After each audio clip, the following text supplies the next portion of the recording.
This is chapter 5 of Praxis, Marxist Criticism and Dissent in Socialist Yugoslavia. Quote, "The formalities which attest that philosophy has achieved this importance, that it is the living soul of a culture, that philosophy is becoming worldly and the world philosophical, have been the same in all times. We may open any history book and will find the stereotyped fidelity, the simplest rituals again and again, unmistakably marking the introduction of philosophy into the drawing rooms and priest studies, into the editorial offices of newspapers and the antechambers of courts, into the hatred and love of the people of the time. Philosophy is introduced into the world by the yelling of its enemies, who betray their internal infections, by their noisy call for help against the blaze of ideas." End quote. Marx, leading article in number 179 of the Kölnische Zeitung.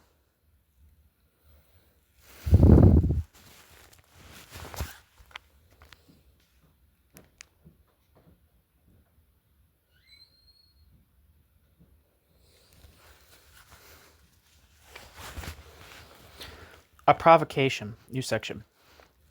Rudy Supek relates the following conversation which took place one day in 1972 with one of his, quote, young colleagues in Zagreb. Quote, "It's fine, Professor, to talk about Marxist education, but doesn't it seem to you that it would be useful to know, first of all, which Marxism is in question?" End quote. Why, quote, which Marxism? While you know very well that there is no single Marxism, just as there is no single concept of socialism. Of course, we are talking about our Marxism. We parted ways long ago with the dogmatic and positivist Marxism which we inherited from the Soviet Union after the war. You said our Marxism. Can you really say which is our Marxism? Parenthesis, I did not detect the catch in the question, in parenthesis. Certainly, our Marxism is that which you have heard our Marxist philosophers and sociologists speak to you about at all our conferences, Marxism which we call creative, humanist, and democratic, because it best corresponds to Marx's ideas and vision of socialism. It is rather well known today thanks to the fruitful creativity of my comrades gathered around the journal Praxis.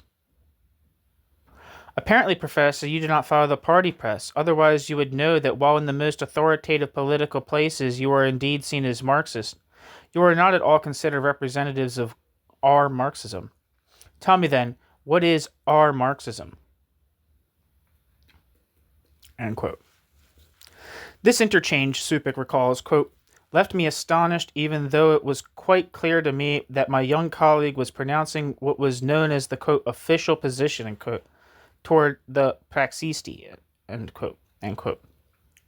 For Rudy Supek was painfully aware that he and his Praxis colleagues, despite their profound commitment to Marxism and democratic socialism, had been and continued to be targets of increasingly severe domestic criticism and repression. Rudy Supek was aware of the existence of blacklists in publishing houses and the mass media which, especially since the student disturbances of 1968, excluded the dissemination of works and appearances by Praxis Marxists with a fair degree of success. But the question, what is our Marxism, left Supek puzzled.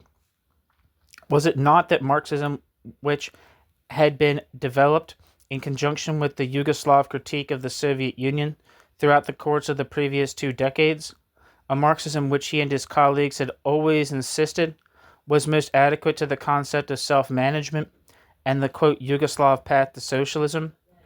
Was it not that Marxism propounded by the most eminent spokesman of Yugoslav philosophy, eminent by virtue of both their international reputation and their institutional positions within the Yugoslav academic establishment? What indeed was the answer to the perplexed question so often put to Supek by foreign intellectuals with an interest in praxis, quote, naive, as Supek calls it, quote, how to explain the fact that while in the Marxist world we are considered the theoretical interpreters of self-management socialism and its philosophical and sociological bases, in our own society we are singled out for suspicion and persecution, end quote. Rudy Supek.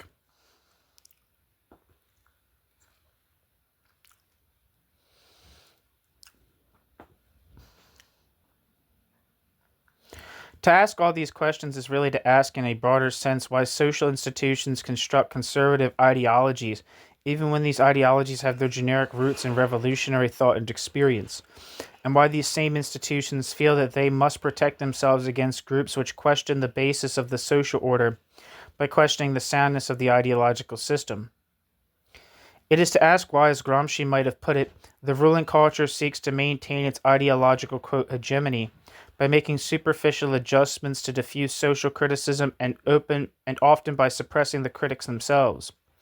And not least important, it is also to ask why, from time to time, there arise certain institutions of cultural dissent, the religious sect, the salon, the thick journal, which seek to give that dissent a certain degree of continuity and an internal identity, even taking upon themselves the, quote, vanguard mission of instilling in the public mind alternative visions and standards of alternative ways of living. Such an institution was Praxis. Some Praxis Marxists, most notably Rudy Supek himself, might take exception to this characterization. If Praxis was an institution, they might ask, then where were its offices and full-time staff? It had none.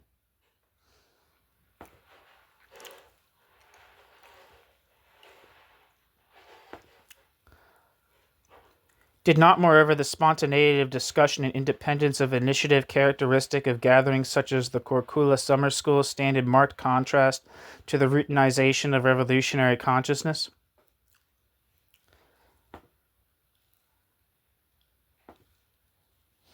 And if social institutions ordinarily generate self-perpetuating ideologies, did not the openness of Praxis Marxism to all creative currents of world thought and its intolerance of all dogma exclude it from the category of, quote, institutions?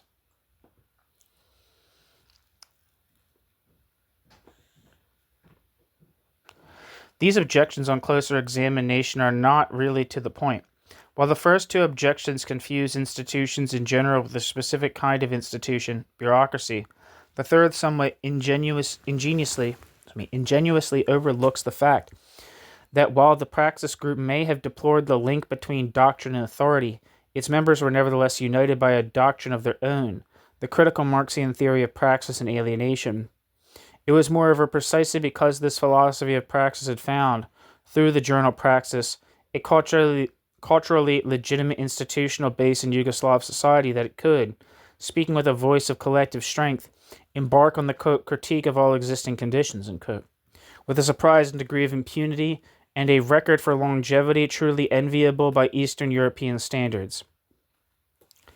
And as will be suggested in the pages that follow, the history of Praxis as an institution of social criticism was an important cultural and political dimension of the third decade of Yugoslav socialism, whose ultimate fate can tell us a great deal about the future evolution of Yugoslav society. New section. Praxis 1964 to 1975, a narrative history. In the very first issues of Praxis, the primary purpose of the journal was explicating a number of seminal theoretical essays to undertake a thorough Marxian critique of all aspects of modern human existence, irrespective of national boundaries or definitions of social reality prescribed by institutions of social authority. In his essay on self-management and bureaucracy, Mihailo Markovic emphasized that criticism involves not merely an abstract negation in the name of, quote, chimerical ideals of the distant future, unquote, but rather a complex dialectical act of simultaneous negation and affirmation, quote, in the name of the origin of the human future in the present, unquote.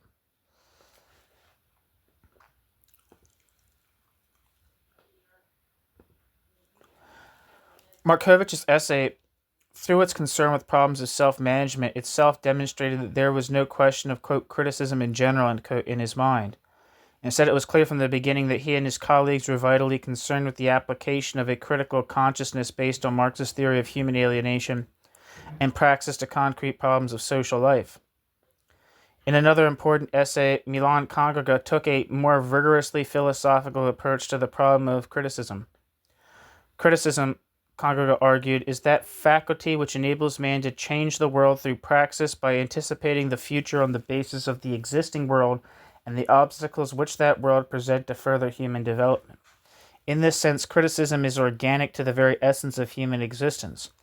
Indeed, the critical relationship of man to the world is the presupposition of the possibility of praxis itself. But while his essay was principally devoted to seeking a general ontological basis for criticism, Congrega noted that the majority of tracts about criticism, quote, in general, unquote, were produced not by those who practice criticism, but instead by individuals interested, for more instrumental reasons, in restricting criticism to prescribed forms and boundaries. In these circumstances, the discussion about criticism tends, Congrega complained, to concentrate on, quote, pure criticism, isolated from and opposed to other types of social activity, as if the, quote, object of criticism had ceased to exist.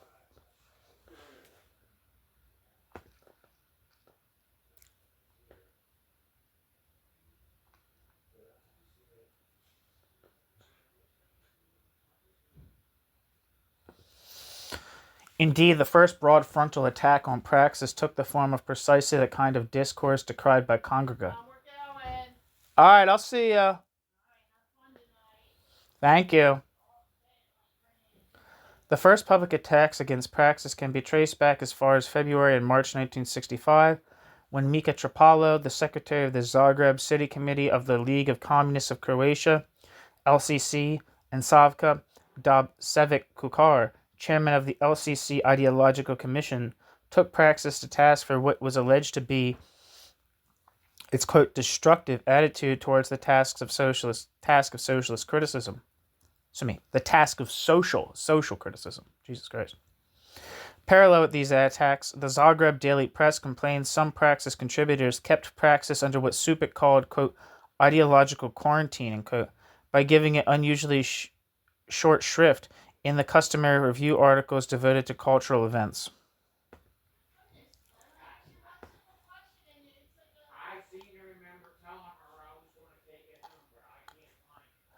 In the late 1965, a series of articles signed by prominent party publicists in the Daily Press and in the party's Central Committee's official journal cautioned against an overly broad interpretation of the, quote, critique of all existing conditions, unquote, testifying to genuine concern over praxis in high party circles. The most influential of these attempts to discredit the Praxis Marxist on their own theoretical ground was that of Cardell himself. His arguments merely close attention not only his arguments merit close attention not only because of Cardell's high political position, but because of all the published attacks on praxis during the course of the forthcoming decade. Cardell's 1965 polemic was the most consistently presented and the most thoroughly revealing of the official political mentality of the day.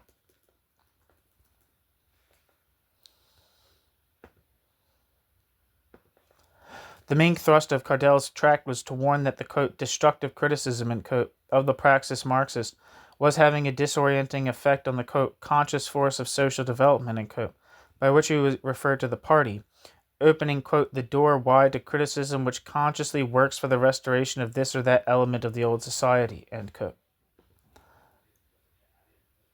Cardell.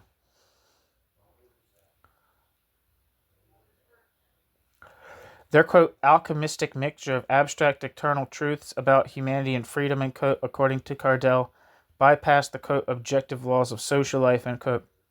To this, Cardell added, reconfirming his traditionalistic approach to Marxian theory, that Marx is only secondarily a critic, while, quote, his greatest significance is to be found in his discoveries of a series of social regularities which enable man, to exert a conscious influence on ever broader areas of social events, end quote.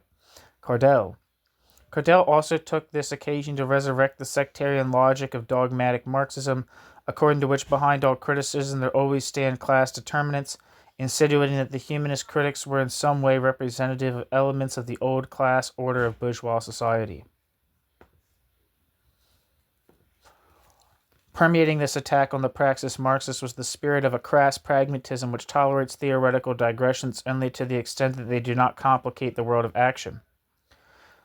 Just as it was Cardell who had written urgently 25 years before, in the context of the Pakat debates between the party and the Krleza faction, that, quote, this is not a time for lengthy theoretical discussion, but for quick analysis and complete unity in that analysis, end quote. Cardell now wrote, quote, society is not a debating club, Society is life itself. Society is struggle, creation, constant action, a material relation between people, and involves simultaneously the making of decisions and the assumption of responsibility in given objective and subjective conditions and possibilities. End quote.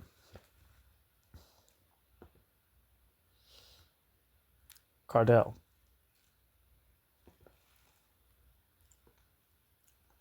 Cardell voiced his impatience with those, quote, subjectivistic social critics, who do not ask themselves about the place of this or that element of the, quote, existing in the process of socio-historical development, end quote. As well as his utter disdain for criticism divorced from the mainsprings of political power. These lines were perhaps the most important in Cardell's entire philippic. Quote, moral political education in society and social criticism from the standpoint of ethics will be successful insofar as it relies as consistently as possible on knowledge of objective necessity and those social functions which are alone capable of changing those circumstances in which man lives. Subjectivist criticism on the basis of eternal moral truths of priestly sermons have in themselves never in the course of history changed a thing. End quote. Cardell. Philosophy, Cardell adds, quote, will be really anticipatory only when its point of departure is the objective movement of society rather than mythology, end quote. Cardell.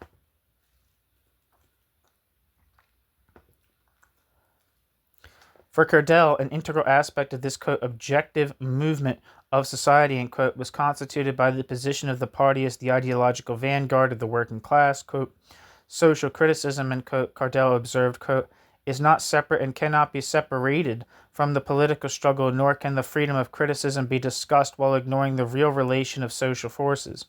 The democratic efforts of socialist society to create conditions for ever freer criticism, moreover, must necessarily be linked with the efforts of the socialist forces to make all the other conditions for pure creative Marxist criticism as leading and progressive social criticism, end quote. Cardell. In effect, Cardell seemed to be saying that the most dangerous aspect of praxis criticism lay in the conscious gap which the, quote, critique of all existing conditions, end quote, had created between itself and the party.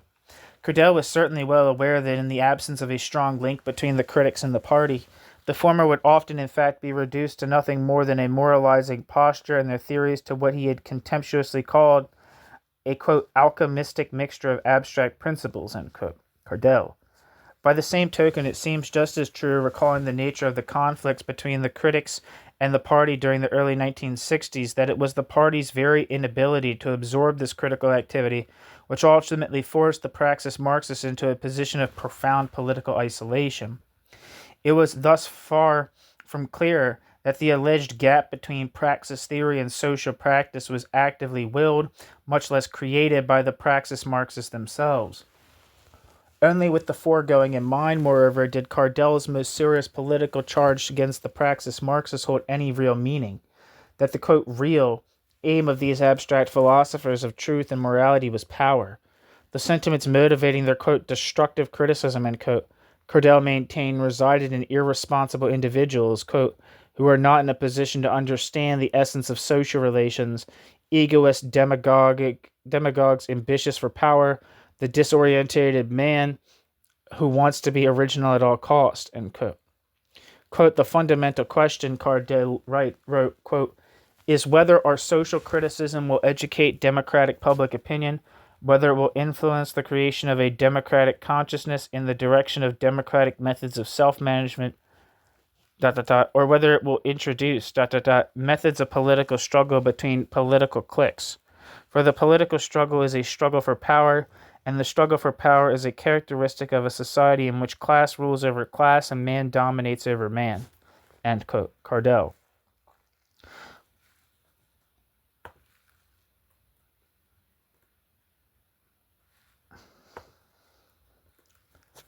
Thus, it was not so much their goal of creating a new socialist culture to which Cardell objected as the imminent danger, especially if they should meet with obstacles along the path to their primary goal, that the Praxis Marxists would constitute a political faction prepared for political struggle. In this struggle, the adversary Cardell feared was to be the party itself, and to party-minded individuals like Cardell, a struggle with the party signified no less than an outright struggle for power and a grave challenge to the basic structure of socialism in Yugoslavia. Certainly, any imputation to the Praxis philosophers of a will to power was capable of generating a deep mistrust toward them in the popular mind, where visions of the total rule of a secular dogma could easily conjure up old fears of Stalinism and, quote, common formism, end quote. In response to such allegations, which began to proliferate at about the time of Cardell's article, the Praxis Marxists felt themselves forced in turn to disavow all interest in, quote, politics, in the sense in which that term is commonly understood. The following editorial statement, issued in the midst of a later rash of attacks on Praxis, became characteristic. Quote, our criticism is not and does not aspire to be political criticism, one which is situated exclusively in the sphere of direct, everyday, current political action, oriented toward the pure actuality of the existing. For we are not and do not want to be political! Exclamation point. This is why we are not, nor can be a, quote, political opposition, end quote. ... The struggle for power is not our domain, nor is it our intimate preoccupation. Much less is it our sole obsession. We are for the power of the working class in the traditional sense. ... We do not want to exercise power in anyone's name because we do not want to exercise it at all. End quote. Footnote. Directly prior to this event, the Zagreb City Committee of the Croatian League of Communists held a meeting to discuss the Praxis problem. It was here that Tripalo expressed his fear that Praxis might become, quote, the core of an oppositional group about which all the oppositional and dissatisfied elements of our society are gathering. End quote. End footnote. The ingenuousness of this passage is startling. Indeed, perhaps the most telling point of all is to be found in the affectedly lofty, condescending posture toward that distasteful, quote, sphere of everyday life, that, quote, to that distasteful, quote, sphere of everyday current political action oriented toward the pure actuality of the existing, end quote. Taken at face value, this statement would almost lead one to suppose that in tacitly accepting Cardell's equation of politics with power, the authors of the statement were acknowledging by default the legitimacy of the monopoly holders of power over all questions of, quote, political and, quote, import. It would suggest, moreover, that the leading Praxis Marxists were somehow unaware of the fact that the very creation of their journal and its commitment to the, quote, critique of all existing conditions, end quote, had in fact been a political act of great significance, the culmination of their efforts to find a place for consistent radical criticism in a socialist society, and the final mark of their frustration with the unwillingness of political institutions, principally the party, to accommodate such criticism in their own ranks. For it is not, after all, radical social criticism, even if predominantly theoretical or philosophical in form, a type of politics. But what kind of politics? As the discussion in Chapter 3 was indicated, many of the Praxis Marxists have held that to identify politics and power is profoundly at variance with the true nature of political activity. Indeed, Tadic has suggested that, quote, the, quote, responsibility, end quote, of the intelligentsia is the consequence of the monopoly of responsibility retained by the man of political action, end quote.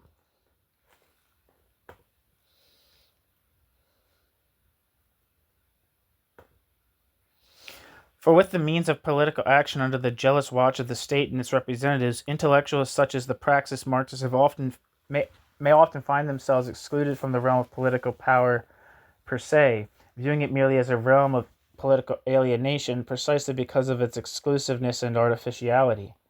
By charging that the Praxis Marxists were motivated by visions of power, Tadic has argued the bureaucracy only betrays its own preoccupation with a corrupt vision of politics. The bureaucracy, Tadic writes, quote, cannot conceive of any other sort of dissatisfaction which might be, for instance, socially motivated, i.e. guided by solidarity and an ideal of general interest.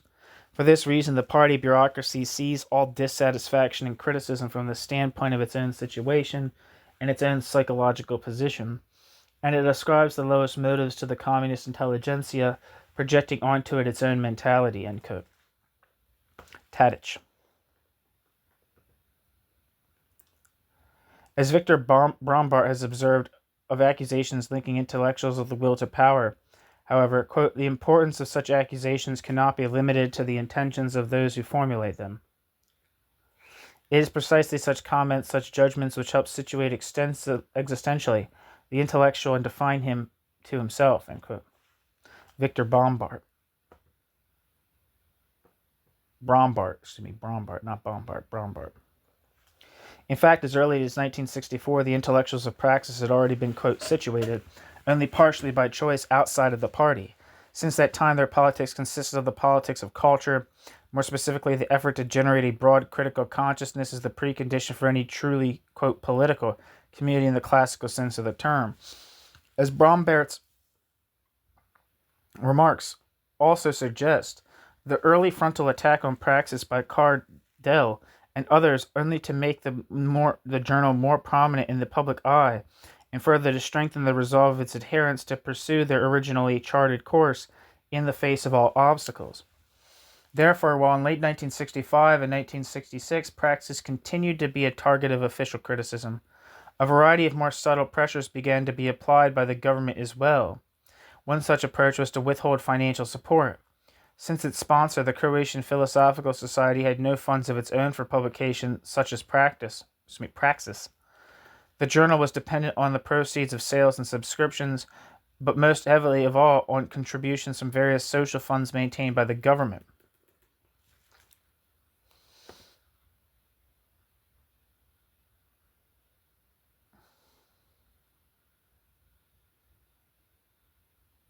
Footnote. This and the following information about the finances of Praxis has been extracted from Petrovich's article Du an et demi de Praxis.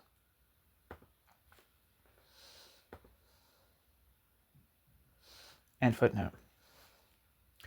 Even in 1965, the Fund for the Promotion of Publishing of the Republic of Croatia furnished only half of the journal's requested sum of 26 million old dinars, while the Federal Fund for Scientific Work contributed a meager 3 million dinars to forward the remaining half of the journal's cost not covered from other sources.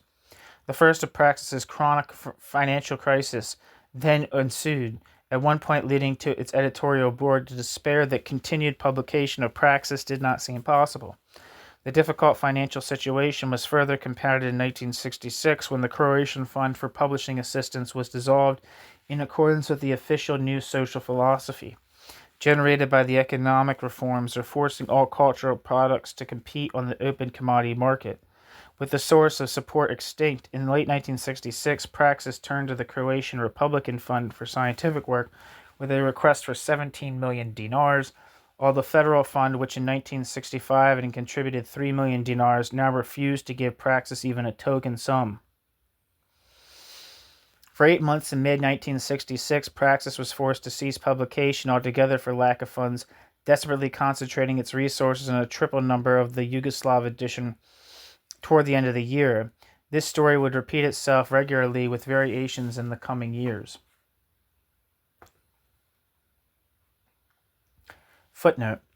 In 1968 and 1972, the editorial board evidently decided that rather than ceasing publication during periods of great financial stress, they would instead publish symbolic issues of Praxis to dramatize the journal's plight. Praxis 3, 1968, was symbolic in two senses. While only 28 pages long, its main attention was devoted, with the exception of a brief statement about the financial situation of the journal, to the persecution of Marxist philosophers in Poland.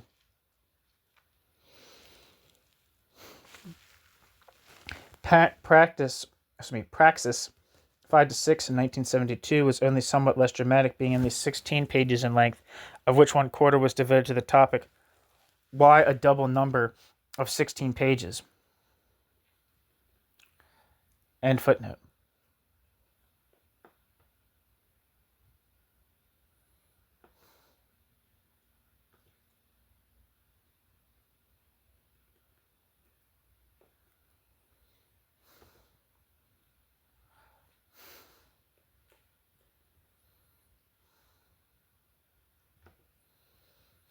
The weapon of financial pressure proved to be a weak weapon, however, even in the face of chronic difficulties such as rising costs, only partially offset by price increases, as well as the additional financial burden of the parallel international edition. The Praxis editors and contributors almost always managed to ensure continued publication through a variety of extraordinary appeals to their readers and considerable self-sacrifice. While most Yugoslav scholars write in journals principally in order to supplement their incomes, the Praxis collaborators received only token honoraria for their contributions and more than one occasion forwent remuneration altogether in the interest of perpetuating the journal. No honoraria was given for contributions to the international edition.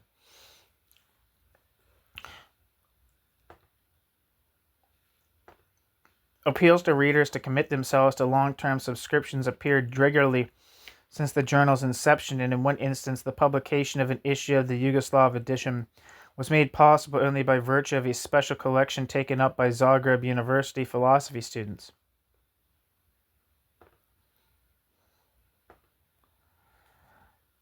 Through efforts such as these, Praxis managed to limp from issue to issue and from debt to debt, without seriously interrupting its continuity.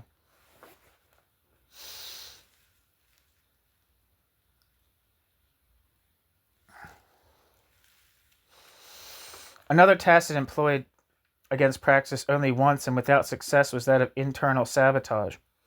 In 1966, the 1966 anti-Praxis campaign had its source, according to Francois Tito, at the very summit of the Croatian Party organization in the person of the veteran party leader, Vladimir Bakaric.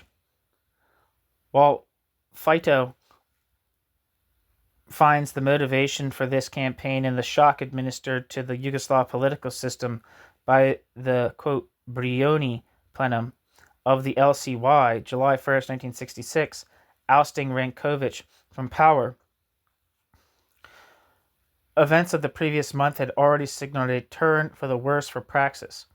In June, the Croatian Sabor, Parliament, had erupted into heated debate over the award of the Bozidar Agia Prize for scientific research to two Praxis collaborators, Kongrga and Petrovic, with the chairman of the Sabor's Awards Committee losing his post for what was judged to be his poor taste.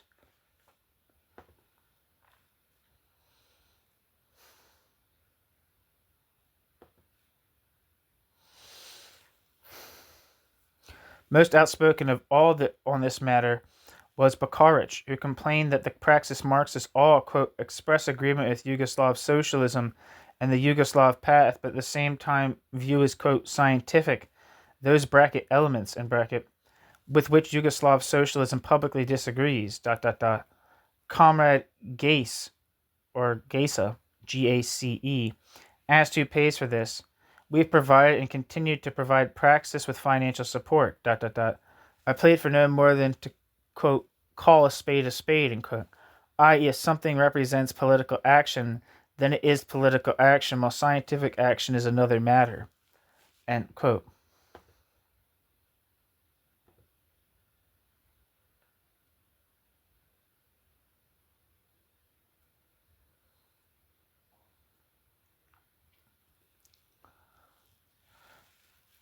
Bakaric's speech certainly provided the official rationale for withholding financial support from Praxis, but it also is worthwhile to note that in the midst of the ensuing uproar, Praxis co-editor-in-chief Danilo Pajovic suddenly transformed himself into the chief internal obstacle to the continuation of Praxis's activities. Indeed, as already noted, the next issue of Praxis did not appear for another 8 months, while the 1966 Korčula Summer School failed to take place at all because of Pajovic, as president of the school, refused to cooperate.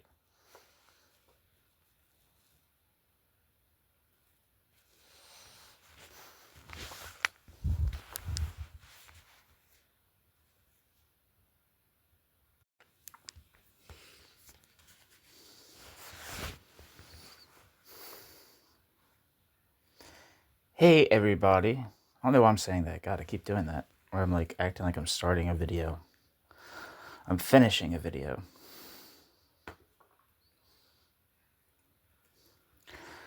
That the Brioni plenum, as Tito argues, was the main contributing factor to the 1966 anti-Praxis campaign certainly cannot be doubted. There is a peculiar political mentality in Yugoslavia which seems to dictate that when the right suffers a severe political setback, as in the case of Rankovic, or of the repression of the nationalistic student disorders in Zagreb in 1971, critics of the left must be publicly punished as well in order to ensure that the latter are not able to take undue advantage of the situation. This in itself, it might be noted, is testimony to the extraordinary elasticity of the Yugoslav political system, where a certain degree of pluralism is recognized and is able to operate within the confines of what is still formally a one-party system. In addition to the Rankovic affair, however, a matter of some significance was the arrest in August and subsequent imprisonment of the writer Mihailo Mihailov,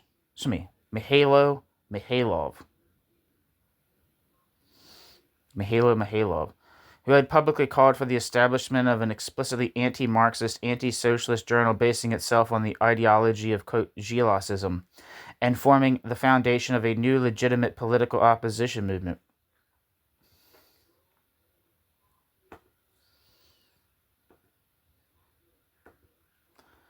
One second, I got to get to the footnote here.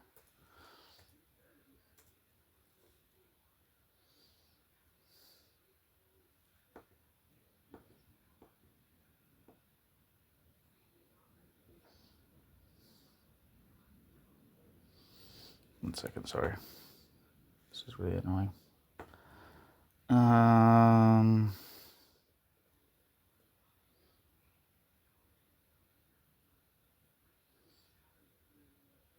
Oh, there's no footnote. Actually, no, there's a footnote. See Mihailov's A Historic Proposal.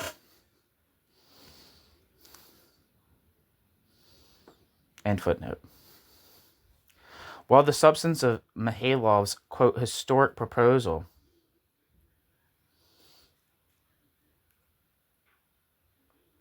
was in many respects diametrically opposed to the scope and goals of the Praxis experiment, it added fuel to the fire of those who, like Bakaric and Tripalo, feared that Praxis itself represented the core of a potentially broad oppositional movement. Indeed, their deepest cause for concern may well have lain in perception that efforts such as Mihailov's were being encouraged by the very success of Praxis in surviving for over 2 years in spite of the adverse circumstances which it confronted. The specter of an opposition press was becoming an imminent reality. The post-Brioni backlash built to a climax. Danilo Pejovic's internal obstructionism only intensified. On September 2nd to 8th, when Pejovic refused any further collaboration with Praxis, the editorial board voted to replace him as co-editor-in-chief with Rudi Supek. A week and a half later, Pejovic, as president of the Croatian Philosophical Society, together with CPS vice president Ante Marin, issued a public statement in which it was claimed that Pejovic had been removed involuntarily from his editorial post.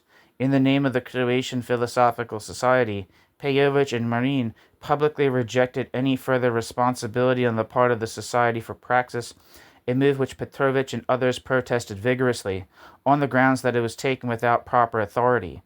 The issue was finally settled at the Society's annual meeting in December, when the great majority of the Society's members gave the Praxis editorial board a strong vote of confidence, thereby repudiating the actions of Pejovic and Marin.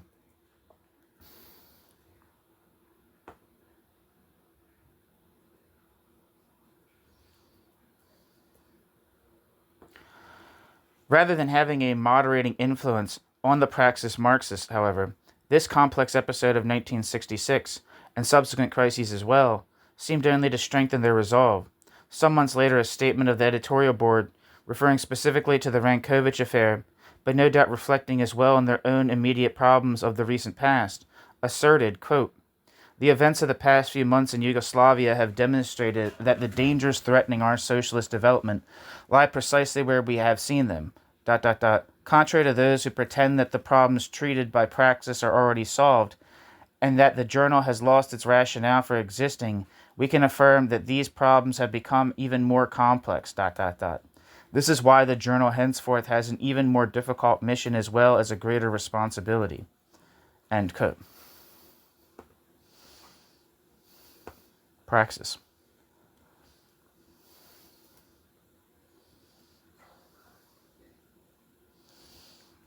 Of a far more serious nature than the Pejovic resignation, and perhaps even than the Rankovic affair, was the spate of student revolts which took hold of Yugoslav universities most dramatically in Belgrade for a brief 7 days in June 1968. The genesis of the student movement, curiously, was in many respects more closely akin to Western student radicalism than to the type of student discontent hitherto familiar to the countries of Eastern Europe. The initial moment of student radicalization came in late December 1966, when a demonstration against the Vietnam War, prompted by the commencement of American bombardment of Hanoi, turned into a violent confrontation with police when a large crowd of university demonstrators attempted to march from the university on the nearby American Reading Room in a sign of protest. For the next year and a half, student passions were kept at a subdued pitch, although they occasionally surfaced publicly in response to student demonstrations in other countries, most notably in Western Europe, in the spring of 1968. But it was a relatively innocent event, an overflow crowd at a workers' benefit performance in the student quarter of Novi Beograd, New Belgrade, on the rainy evening of June 2nd, 1968, that sparked off the most serious wave of spontaneous protests which Yugoslavia had witnessed since the Second World War. The student crowd was encountered by a police detachment armed with batons and fire hoses. With no avenue of retreat, the crowd panicked and a bloody clash ensued. Hardly 1 day later, the students had occupied the university building house, housing the Faculty of Philosophy, and issued a list of demands calling for major political and social changes in all areas of Yugoslav life. Footnote. See Praxis, special issue, June, I guess it's June to July, I don't know, 1968, documents. It's in, I don't know, it's in some language, which is the most complete compilation of documents relating to the student revolt to be found anywhere. Nebuliosa, Popov's introduction to the volume entitled, I can't read this, something in some language, is also of particular value and insight. Never mind. End footnote. Ideologically, the 1968 revolt was leftist in character, which is only to say that the students, agitated over the adverse consequences of the economic reforms and frustrated by the inability of Yugoslav society to rid itself of the vestiges of authoritarianism, clamored for direct implementation of those ideals of social equality and justice for which the revolution itself had been waged. In this sense, their demand did not represent a truly, quote, radical departure from officially articulated norms, much more serious breaks with revolutionary traditions. They stressed inherent in the increasing gaps between various sectors of the Yugoslav community and in proposals, such as a stock-sharing scheme introduced in the press just prior to the student outburst, that would in their eyes have represented no less than a return to the ways of bourgeois society. Footnote. One of the few concrete achievements of the June student movement was to put an end to discussion of this project, which entailed the introduction of stock certificates within economic enterprises as a means of cementing the workers' interest to the success of the given production unit, as well as the establishment of a limited stock market for foreign investors. End footnote.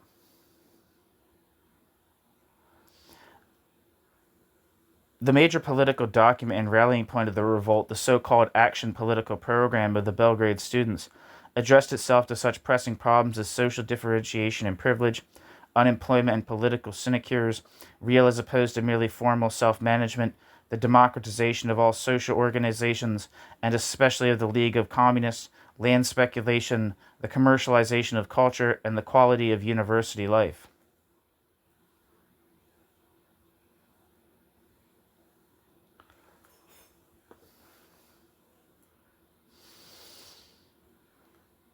Footnote. Publication of the Action Political Program was responsible for court proceedings against the documenti, which were undertaken simultaneously with the court action to ban Praxis Yugoslav edition, issues 3 to 4, 1971. And footnote. Even Tito, in his celebrated television address of June 9, 1968, was compelled to concede the justice of the students' demands and the authenticity of their motivations, as the strongly worded passage from that speech attests. Quote, "The revolt, so far as it went, is partially the result of the fact that the students perceived the same problems to which I have repeatedly pointed, but which still have not been solved. This time I promise the students that I will wholeheartedly press for their solution, and in this the students must help me. Furthermore, if I prove incapable of resolving these problems, there will no longer be any need for me to remain in my position." End quote. Tito. The nature of the involvement of the Praxis Marxists themselves in the 1968 student demonstrations is difficult to determine. To be sure, the echoes of many Praxis ideas were audible in the students' demands, while the Faculty of Philosophy in Belgrade, as in Zagreb, was the epicenter of radical student activity and debate during the stormiest days of protest.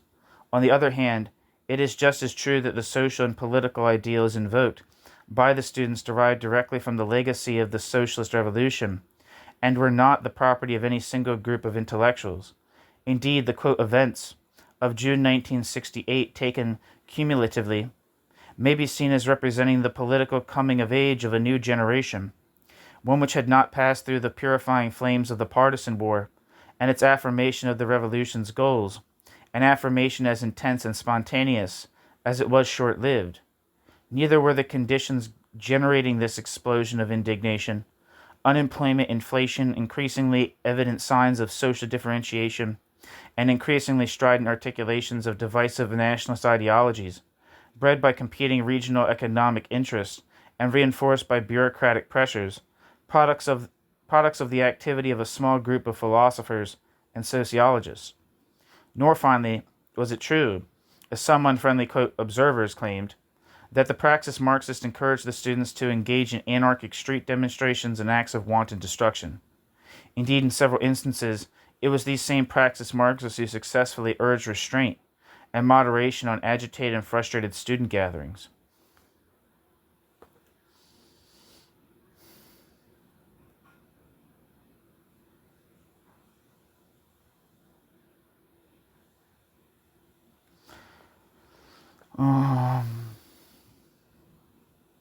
Footnote.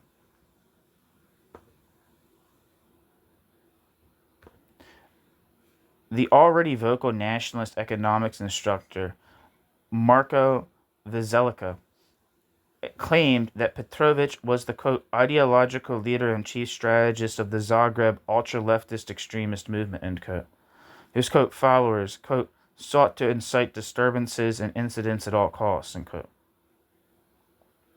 Petrovic pointed out that, in fact, on 2 occasions, Petrovic and Kongrega were responsible for preventing unruly street demonstrations.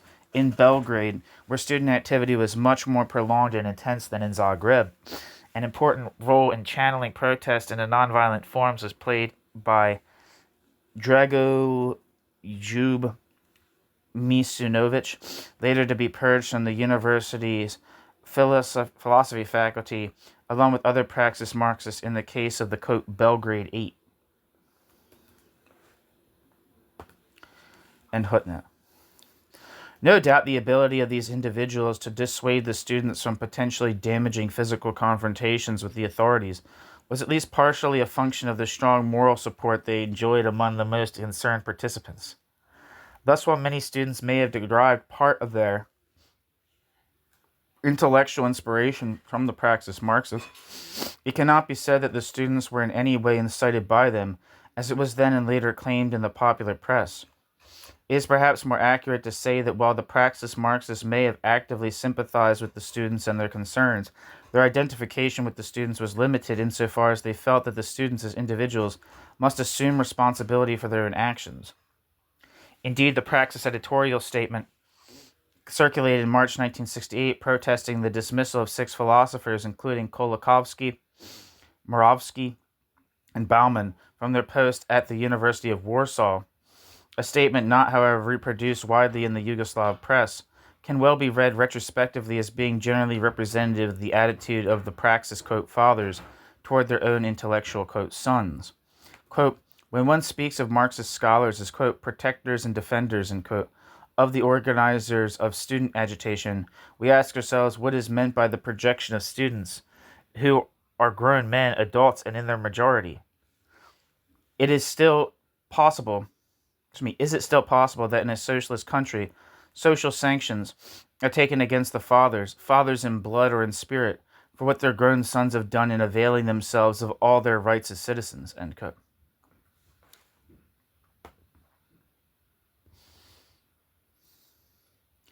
Petrovich and Supek. Whatever the extent of their direct involvement, however, official Yugoslavia lost little time in proclaiming the political and moral responsibility of the Praxis Marxists for the students' actions. On June 9th, the day of Tito's speech, Gajo Petrović and Mladen Kaldarovic were expelled from the party in Zagreb for having, quote, sharply advocated very extreme demagogic anarcho-liberal positions and attempted to destroy the League of Communists as well as the rest of our self-managing institutions, end quote.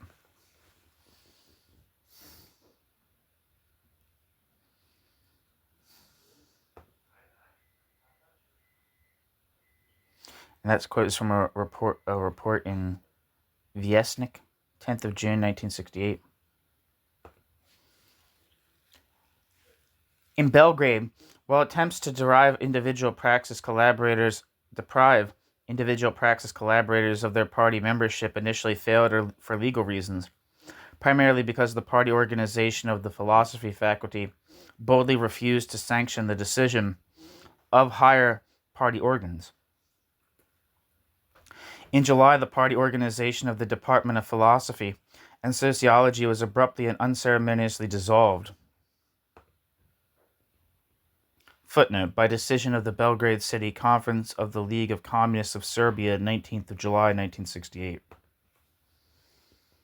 And footnote. A press campaign against, quote, hostile and, quote, alien elements which had allegedly infiltrated the student movement was climaxed by a speech by President Tito on June 26, barely 2 weeks after he had addressed the protesting students in such a conciliatory tone. Tito's speech on this second occasion demonstrated the real depth of Tito's concern over the student movement as an embryo of something much more ominous. It also marked the official beginning of the concerted and prolonged campaign to rid the Yugoslav scene of the Praxis Marxists and their influence once and for all. Tito's June 26 remarks were aimed specifically at a group consisting, in his words, of, quote, individual professors, some philosophers, various praxis ovci, and others, various dogmatists, end quote, whom he insinuatingly lumped together with, quote, those who were responsible for various deformations in the administration for state security, end quote. A barely veiled reference to the Rankovic affair, in a unified desire, quote, to create chaos and to fish in troubled waters, end quote. Quote, we must, Tito continued, quote, offer them decisive resistance, say a decisive, quote, no, ... For them, the working class and its role are transcended. For them, the League of Communists means nothing. They think that some wise men, some technocrats ought to stand on a pedestal and give orders by waving their wands. ... There is no place for them. ... Do such people educate our children in schools and universities? There is no place for them there! ... We must, moreover, reduce such people to impotence. ... And if it ultimately comes to this, it will sometimes be necessary to use administrative measures as well. We must preserve our socialist self-managing society, end quote. Tito. Speech at the 6th Congress of the League of Trade Unions of Yugoslavia, 1968.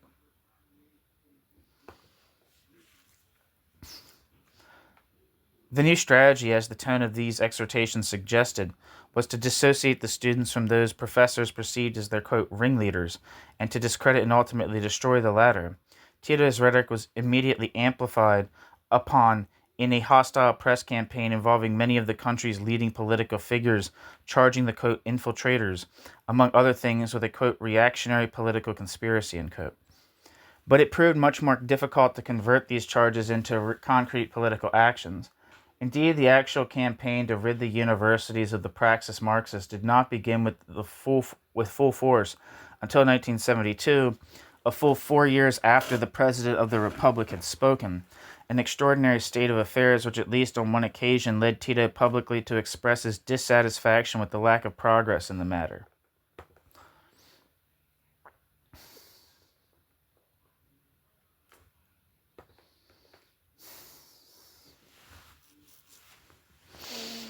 During these 4 years, it seems likely that the Praxis Marxists must have been under the protection of sympathetic officials in high party circles. Otherwise, it would be difficult to account for the fact that Tito's demands went unheeded for so long. Footnote: in Serbia, where the situation was the most precarious for the Praxis Marxists, the chief resistance of this sort to pressure from above seems to have been offered by Serbian Party President Marko Nikezic, who was ultimately forced to hand in his resignation under strong pressure from Tito in late 1972.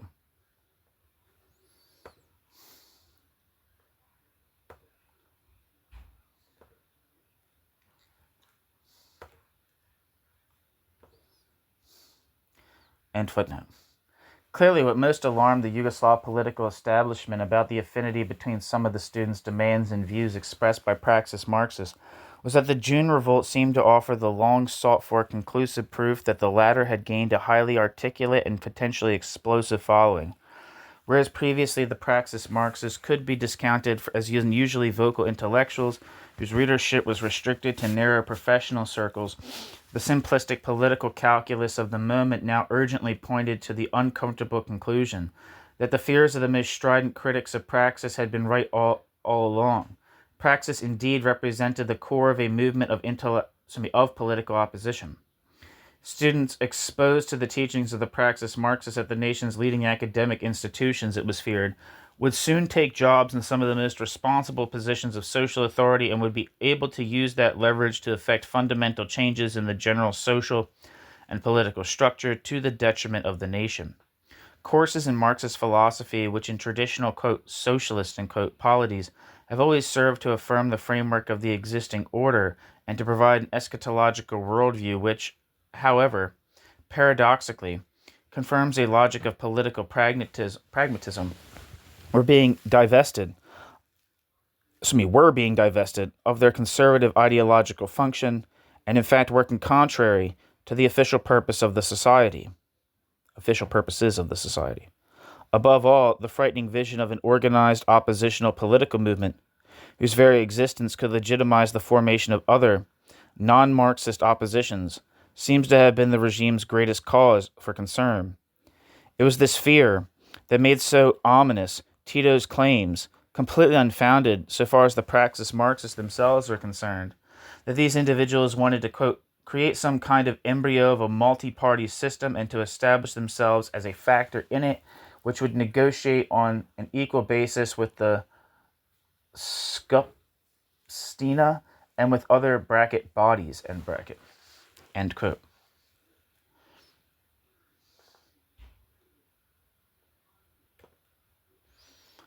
Tito, speech of 6th of June 1968.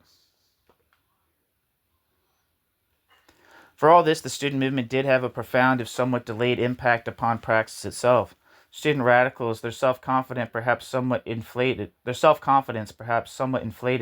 by the recent show of strength, began to criticize their Praxis elders for being overly, quote, philosophical and abstract in their approach to concrete questions of Yugoslav life. Some Praxis figures, most notably Supek, did not react well to such barbs.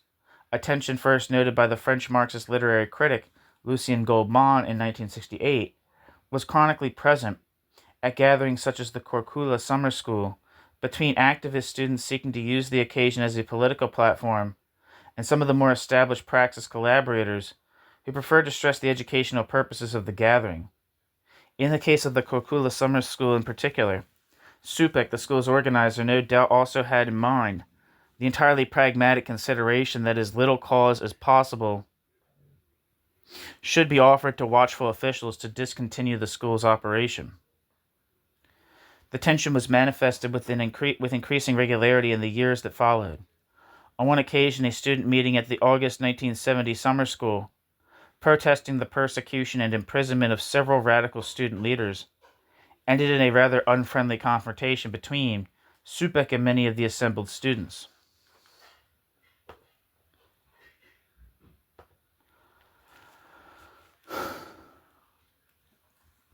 Indeed, this event had serious repercussions, nearly leading to a permanent rift within the Praxis collective, since some prominent members of the group who had particularly close sympathies with the students, especially Zhitovic and Pesic,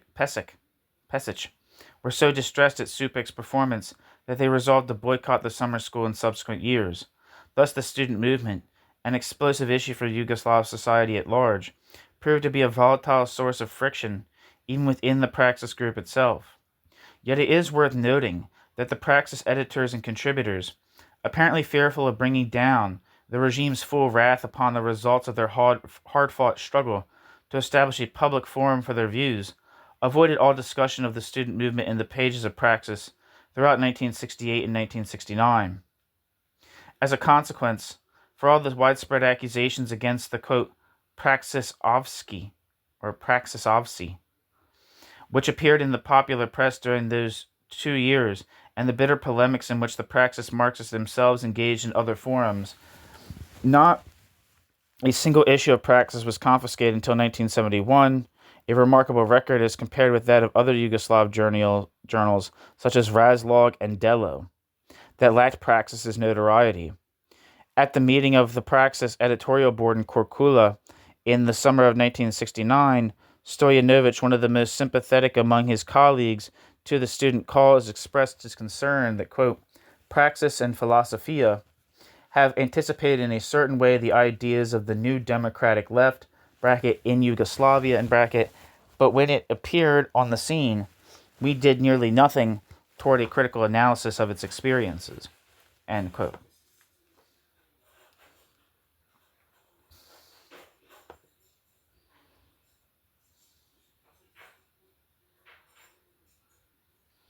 Stojanovic.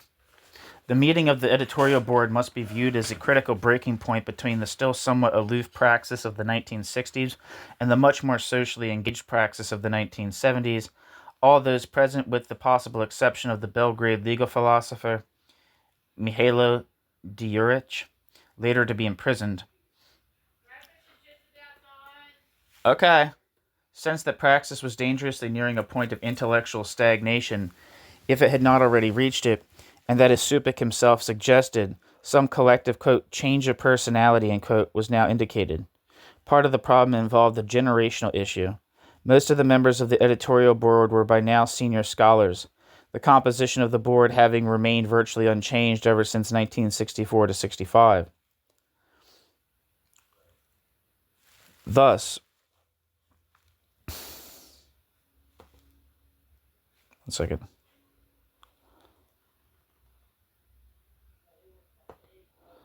God, there's a typo here. I think it's Životić. I think that's how you say his name. Not sure. Warned that Praxis had not, quote, opened itself up sufficiently to the younger generations, end quote, even though the journal's survival, as he intimated, was dependent precisely on that generation's radical spirit. The deeper question, however, was one of content and orientation.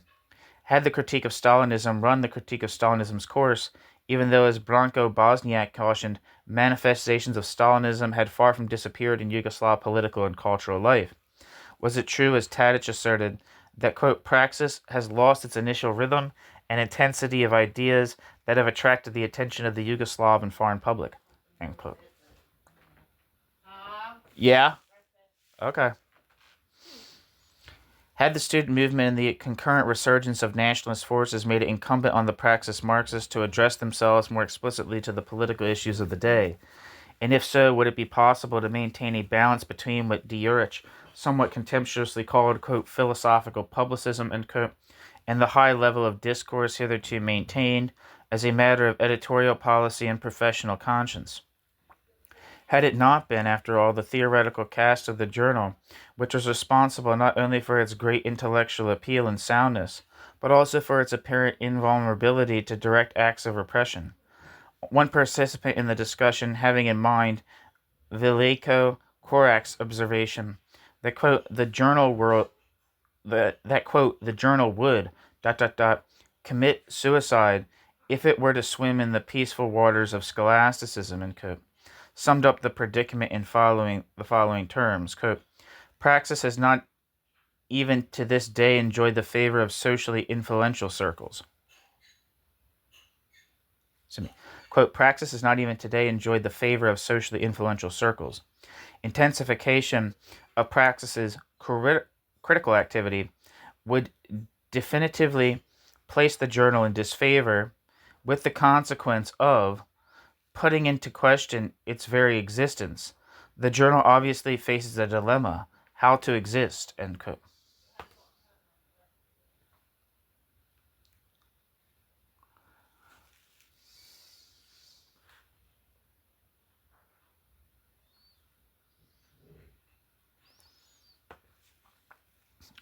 And that quote was by Vileiko Korak.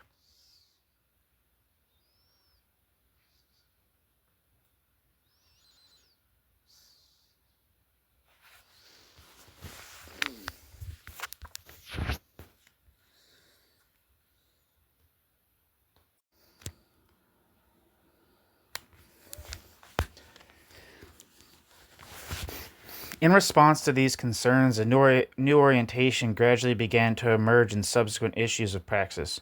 In number 3/4 of 1970, the international edition, but not in the Yugoslav edition, several provocative articles appeared containing material of a much more directly political nature than ever before.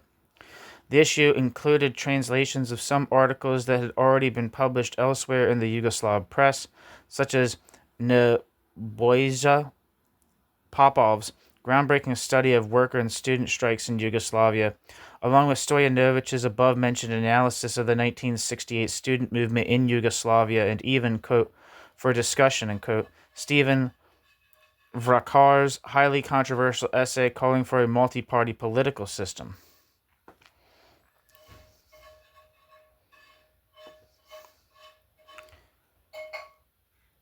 In subsequent issues, outspoken contributions by young men of the new generation, Nebojša Popov, Trivo Indijić of Belgrade, Bozidar Jaksic of Sarajevo, and Puhovsky of Zagreb, many of whom had taken an active part in the student movement in both publicism and action, became increasingly frequent. The heightened tempo of radicalization was also evident in the choice of themes discussed in Praxis articles. While the official editorial policy continued to assert that, quote, in a theoretical journal, every author is responsible for his own statements, end quote, it was nevertheless clear that the nature of the content of the essays was itself changing dramatically. Nationalism and class society, the political dismemberment of the working class and police repression, the role of the party and the charismatic leader, all these tender points of Yugoslav society were probed with ever greater intensity in topical issues of Praxis, beginning with numbers 3-4 of 1971. This change, to be sure, may have been less a factor of any explicit editorial policy than of the general, spontaneous intellectual radicalization of individual members of the Praxis collective. The 3-4 1971 issue of Praxis was significant for another reason as well. This was the first issue of Praxis which the authorities directly attempted to suppress through judicial proceedings. Initially, the district prosecutor Sisak, the industrial Croatian city where Praxis was printed, sought to ban the entire issue because of what he claimed were, quote, false, distorted, alarming assertions which evoke the agitation of the citizens and disturb the public order and tranquility, end quote, made in the editorial introduction and in articles by Popov, Supek, Pesic, Golubovic, and Congrega. Judging from the decision of the Sisak District Court, it was evident that the most offensive piece of the lot was Congrega's article, Phenomenology of the Ideological Political Advance of the Yugoslav Middle Class.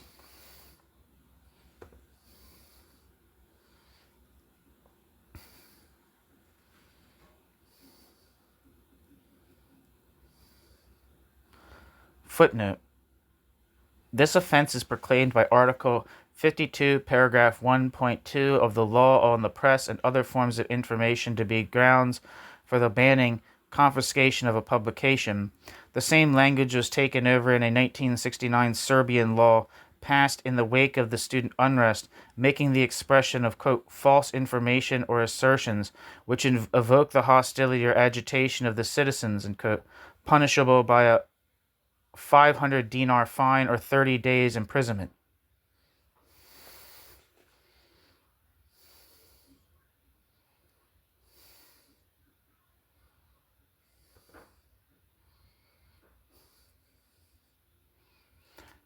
And footnote. It was in this essay that Congrega delivered the most searing indictment hitherto printed in Praxis of the rising nationalist movement in Yugoslavia, and especially in Croatia, linking it intimately with the efforts of a new middle class to consolidate its position.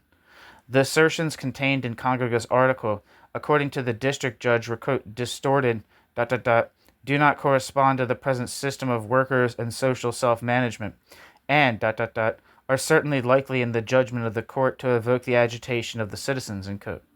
While the district judge restricted the ban only to Congrega's article, instead of upholding the district prosecutor's request in full, eventually an appeal to the Croatian Supreme Court succeeded in lifting the ban altogether.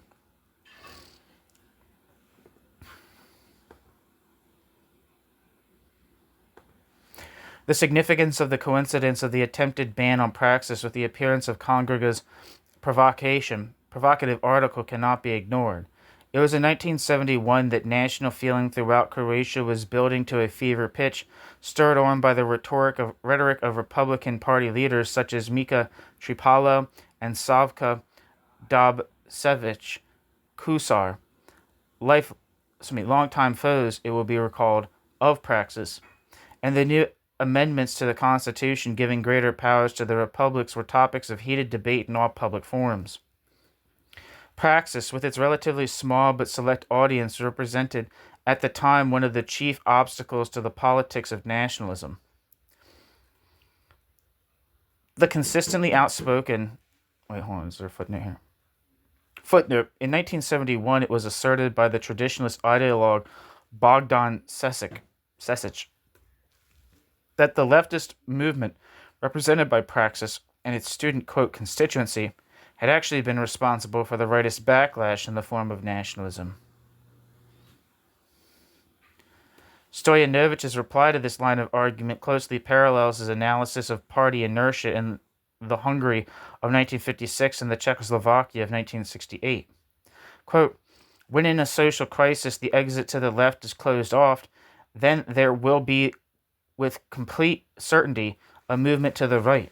Therefore, the historical responsibility for the breakthrough of the nationalist right on our political scene falls on those party circles who in 1968 and thereafter decided to suppress the leftist student wave, This is one of those crossroads in the history of the LCY which might, prove to, be as far-reaching as the suppression of the workers' opposition in the Bolshevik Party. End quote. Stoyanovich.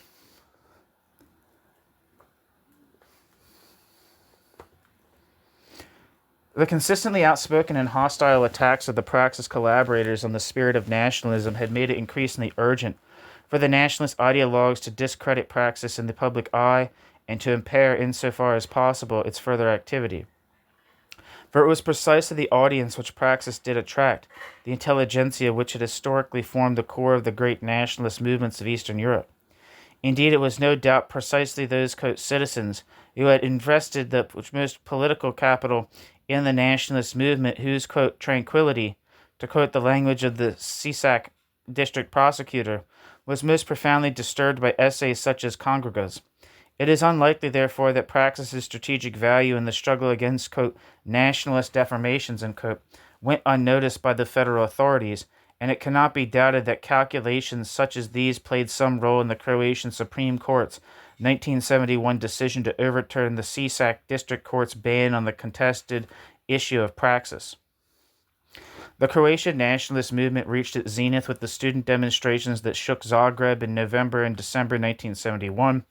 In their aftermath, the Croatian party organization underwent a massive purge of the most outspoken representatives of the nationalist movement, with leaders such as Tripalo and Dobšević Kusar falling into total disfavor. At just about this time, Praxis seems to have acquired an ally in the highest councils in the League of Communists of Croatia. When the Zagreb sociologist Stipe Suvar was designated president of the LCC Ideological Commission.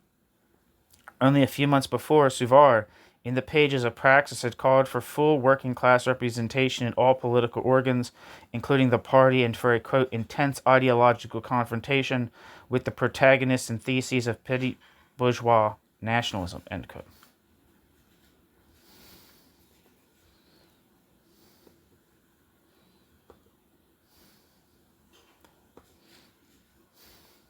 Stipe Suvar.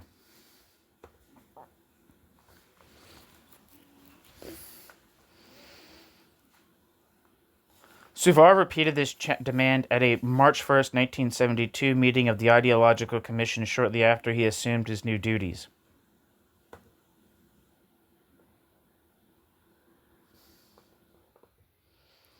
At the same time, he explicitly disowned any attempt to subject publications such as Praxis to financial harassment. Of Praxis in particular, he stated, quote, "It is obvious that Praxis and the Korčula Summer School ought to continue to be financed, since the basic ideological platform of this journal is correct, and it is anticipated that its editorship will become further committed to a responsible approach to all questions, ... The basic Marxist orientation of this journal cannot be questioned." End quote.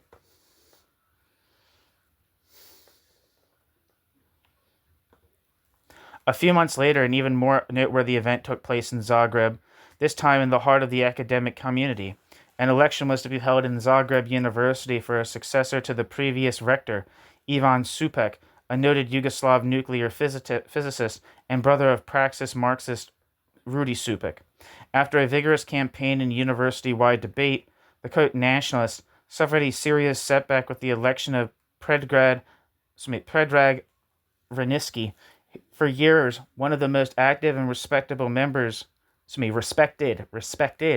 of the Praxis Collective, if one of its most moderate representatives.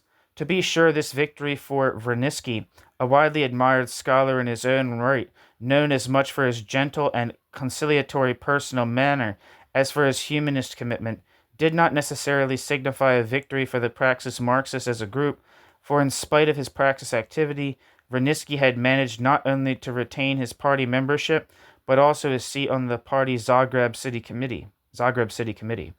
But Vranički's new position and the support he enjoyed throughout the university community at the very least represented a guarantee that any outside efforts to apply pressure through the university against the Zagreb Praxis group would meet with very stiff opposition.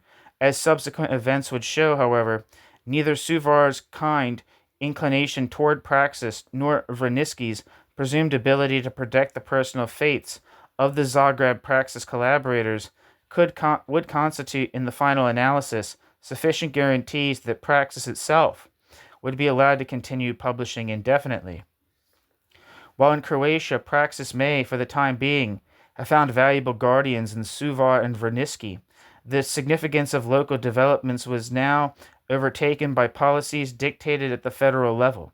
The purge of the Croatian League of Communists was an integral part of a general reassertion of federal over republican prerogatives, symbolizing the beginning of a profound structural reorientation of the balance of power within the federation as a whole.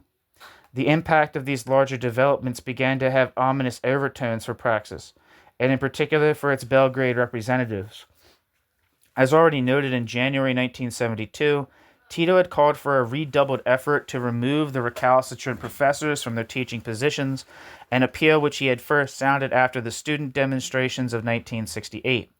In a major speech in which he also addressed himself to the more recent nationalist outburst in Zagreb, Tito lashed out at the opposite pole as well. Quote, I was glad to hear some professors, university delegates to the conference, stress that there should be no place at the universities for those who did not agree with the policy of the League of Communists and with our social system in general. This is evident. We have said so long ago, and yet we pay them. ... And yet such people are working against our social system, and it is they who are educating our youth. I am now waiting for practical measures, for action, for those who are corrupting our youth, to be removed from their posts. I have spoken of these matters long ago, but any words went largely unheeded. There was even some slightly ironic comment, ... Now we shall act. As for those who refuse and are responsible as political leaders, we shall ask them why they have failed to act accordingly. End quote. Tito. Tito's motive was not solely one of vengeance against those whom he called, quote, wiseacres who say, why was this not done much earlier, end quote.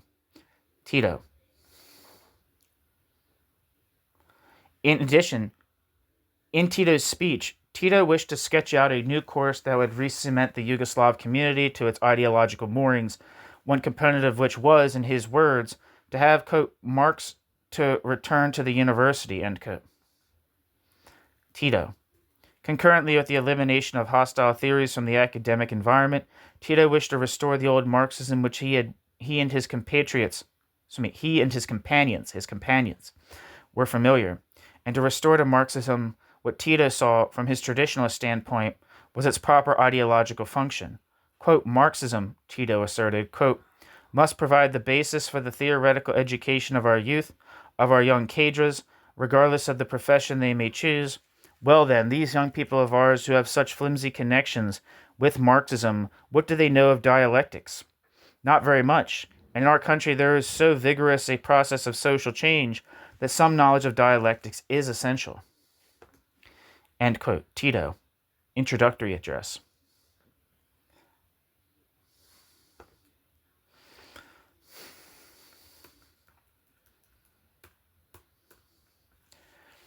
The, quote, dialectics of which Tito spoke here were, of course, the same, quote, dialectics that the Praxis Marxists had been criticizing.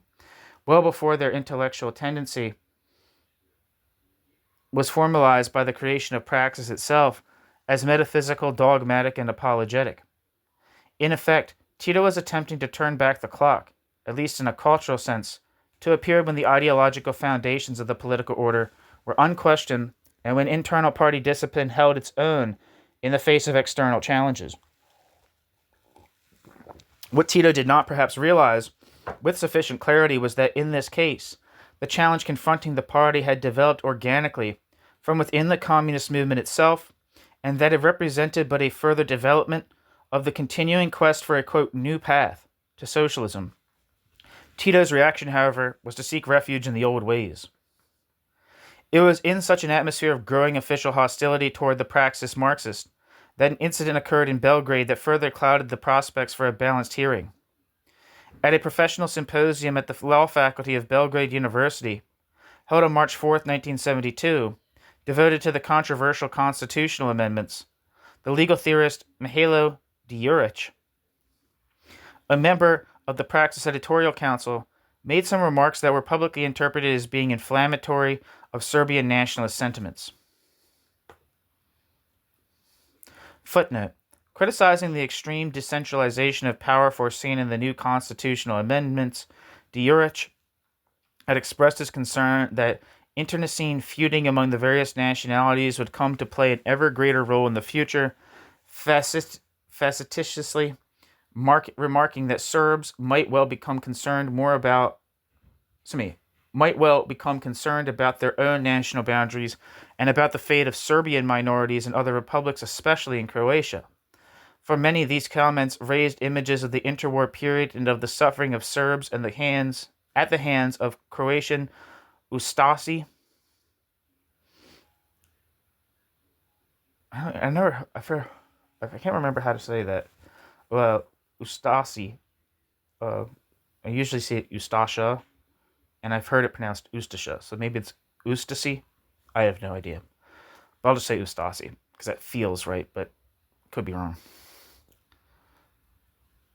Although the newspaper Student and the journal where Djuric's remarks were initially published were banned, official court opinions quoting those same remarks at length were not.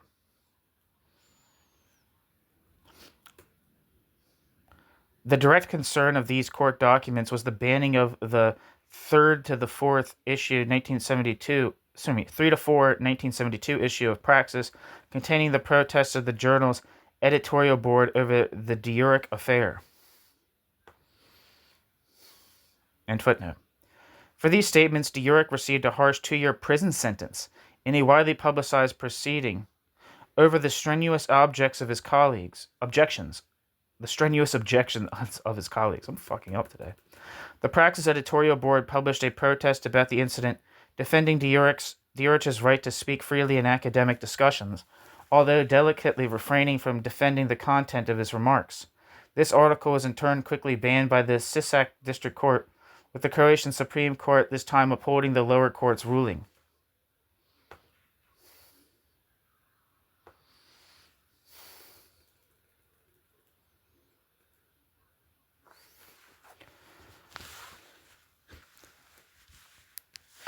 The Djuric affair had even broader implications, however, for the Praxis Marxists. In another editorial statement in the same issue of Praxis, the editorial board aired its suspicions that the harsh sentencing of Djuric was part of an intense and more general campaign to repress the Praxis group as a whole.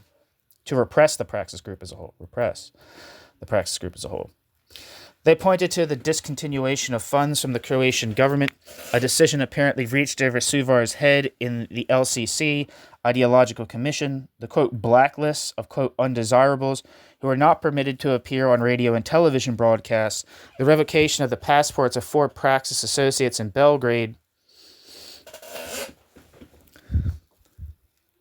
Vojan Milic, Zaga Pesic, Drago Ljub Misinovic, and Nebojša Popov, while, quote, various plunders of social property, unquote, were free to come and go as they pleased. The arrest and sentencing of activist students on the basis of spurious charges of, quote, Trotskyism, and finally the ominous precedent set by the Djuric case with regard to removing scholars from their teaching positions on the basis of views expressed in professional debates with their colleagues. It seemed paradoxical to the Praxis Collective that there had evidently been, quote, an escalation of repressive measures against creative Marxism, ... and this precisely when some people in the name of political power speak of unsatisfactory, quote, Marxist education, end quote, as one of the causes of the lack of socialist construction of our society, end quote. Praxis.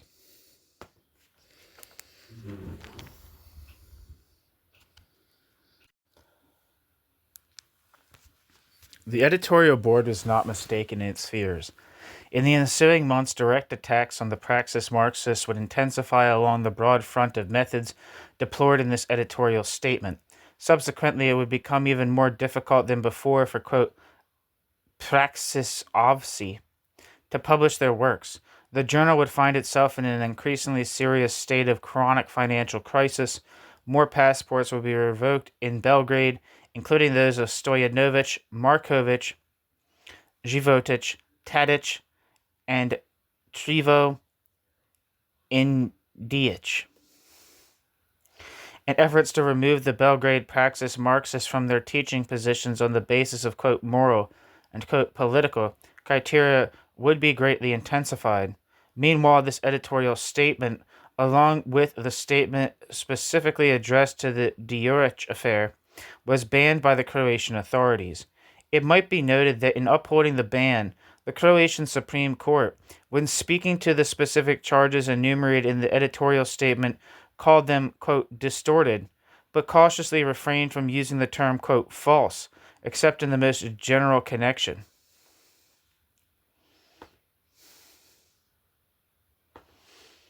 Apparently, the court knew better. By the same token, Praxis was permitted to continue its publishing activities in Croatia. Provocative articles condemning the nationalist syndrome that might well have been banned a year before were now left untouched by the attentive hand of the Sisak district prosecutor.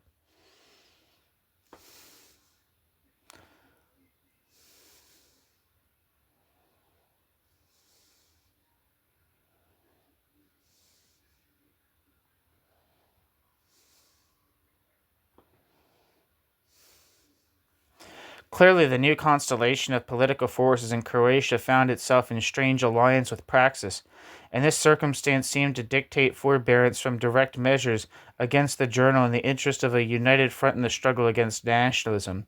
And so long as a resurgence of nationalist feeling would continue to be a major threat in Croatia, Praxis itself would remain safe from coarse attempts at total repression. In Serbia, there existed no such obstacle save one, resistance in the top ranks of the Serbian party apparatus to the effort to remove the university professors who were, quote, corrupting the nation's youth. Serbian party president Marko Nikezic, in particular, was reputedly inclined to be lenient toward the Belgrade Praxis collaborators and encouraged the growth of democratic relations within the party's ranks. Tito, however, had not forgotten his pledge to discipline party leaders who failed to cooperate in the campaign against the dissident intellectuals. In late October 1972, after the circulation of a quote letter to all party organizations calling, among other things, for increased ideological vigilance against, quote, all ideological and political adversaries of the League of Communists, end quote, Nikezic and Serbian Party Secretary Latinka Perovic were forced to hand in their resignations. Before the year was out, the gravity of the situation was emphasized with the voluntary protest resignations of several prominent Yugoslav political leaders, such as the popular foreign minister Mirko Topovic and the equally popular member of the foreign presidency and partisan hero Koka Popovic, and the leaders of the Slovenian and Macedonian party organizations Stana Kovsic and Slavko Milosavljeski, respectively.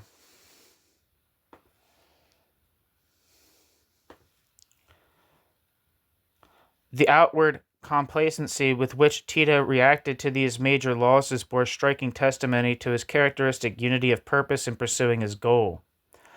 At the same time, the persecution of the Belgrade philosophers and sociologists accelerated rapidly, eventually culminating in concrete actions designated to force the dismissal of 8 of them: Stojanovic, Markovic, Tadic, Pesic, Životić, Popov, Misunovic, and Indić from their posts.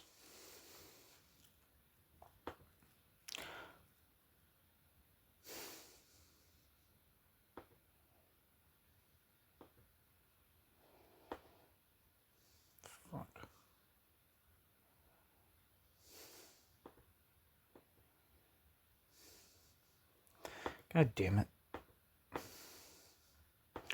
Accidentally closed out of my the footnotes.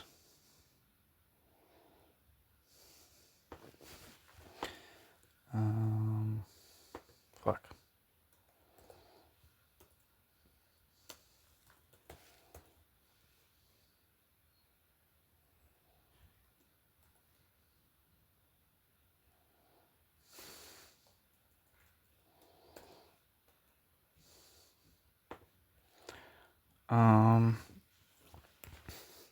Footnote. A very informative treatment of the plight of the, quote, Belgrade 8 is to be found in the article Repression at Belgrade University, submitted to the New York Review of Books by Noam Chomsky and Robert S. Cohen.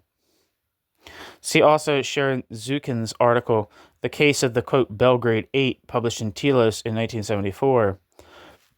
For an official Yugoslav commentary on the affair, see the 1973 statement issued by the Yugoslav Embassy in Washington, D.C., titled On the Ideological and Moral Fitness of Professors and Teaching Staff at Belgrade University, published in Telos number 18, winter 1973-74. The subsequent account is based largely on the piece in the New York Review of Books, supplemented and confirmed by personal conversations of the author with several Praxis Marxists.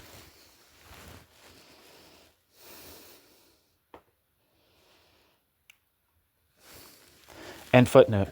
The dramatic affair of the, quote, Belgrade 8, while perhaps formally distinct from the fortunes of Praxis itself, was the culmination of a confrontation between the government and the Praxis Marxists, which had been building for many years. On the 9th of October 1972, the University Committee of the League of Communists of Serbia demanded, in an open letter to the Philosophy Faculty's party organization, that the, quote, 8 be dismissed from the university.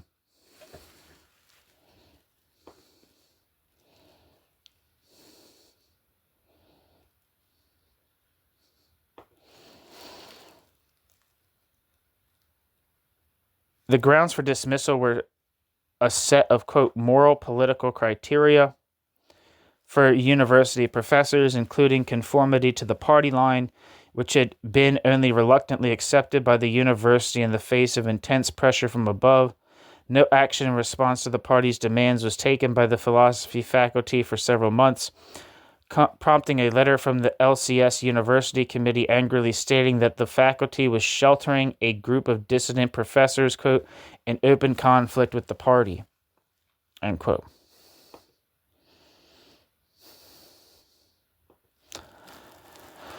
Finally, the faculty's party organization issued a bold statement in sharp defiance of the party initiative. Quote, the communists of the Faculty of Philosophy, end quote.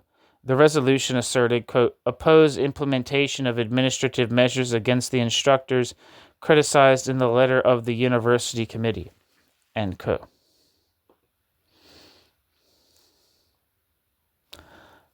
See Politica, 24th of December, 1972. Wait. No, that's incorrect. Scratch that. That's from, I think it's that New York Review of Books article. I'm not sure. Finally, the faculty's party organization issued a bold statement in sharp defense of the party initiative. Quote, the communists of the Faculty of Philosophy, end quote. The resolution asserted, quote, oppose implementation of administrative measures against the instructors criticized in the letter of the university committee, end quote.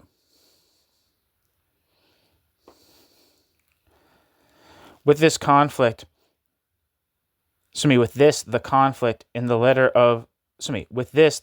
was now in full view of the public, which witnessed at the same time the mounting of an increasingly abusive press campaign against the now notorious, quote, 8.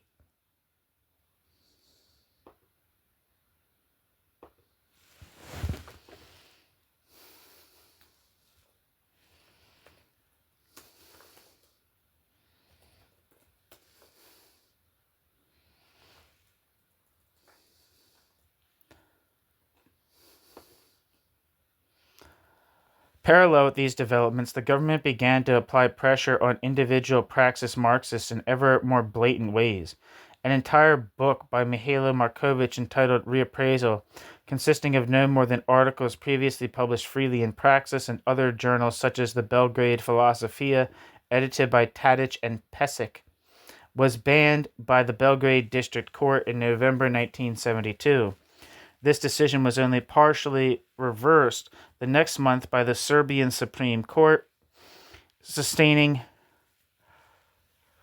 the suppression of Markovic's essay, titled The Structure of Power in Yugoslavia and the Dilemma of the Revolutionary Intelligentsia, unquote, which had appeared unhindered in Praxis at the end of 1971.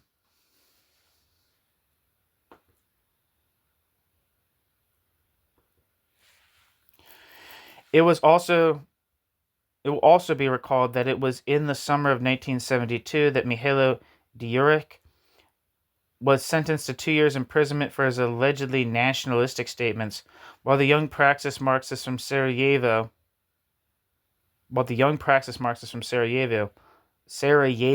Christ, Bozidar Jakšić, was tried and sentenced for his 1971 Praxis article titled Yugoslav Society Between Revolution and Stabilization the following autumn.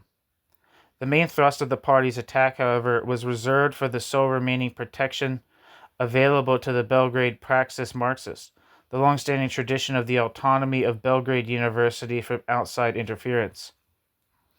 Ironically, it was this very tradition that had been responsible for permitting Belgrade University to become one of the greatest strongholds of communist organization and agitation in the 1930s.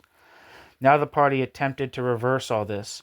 In December 1972, it managed to push through a new university law over initially stiff opposition, which formalized the so-called moral political guidelines, gave political organizations the right to initiate proceedings against any faculty member if he or she was suspected of being in violation of the guidelines, and instituted, quote, self-managing, end quote, councils within each faculty consisting half of faculty representatives and half of, quote, outside members, some of whom were appointed by the government and party, and some elected by professional societies.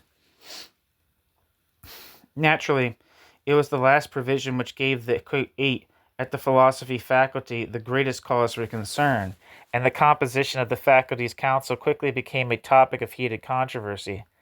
By backing the council with their own representatives and by exercising a combination of persuasion and intimidation over the other members, the authorities evidently expected that they would finally be able to get their own way. Finally, the council was constituted, and in January 1974, as required by the new law, it solicited reports from 40 leading Yugoslav scholars from all parts of the country on the moral and political fitness of each of the, quote, 8, in response to the continued insistence of party organs. The party took advantage of this pause by attempting to create as much hostility as possible among the members of the council and their constituents.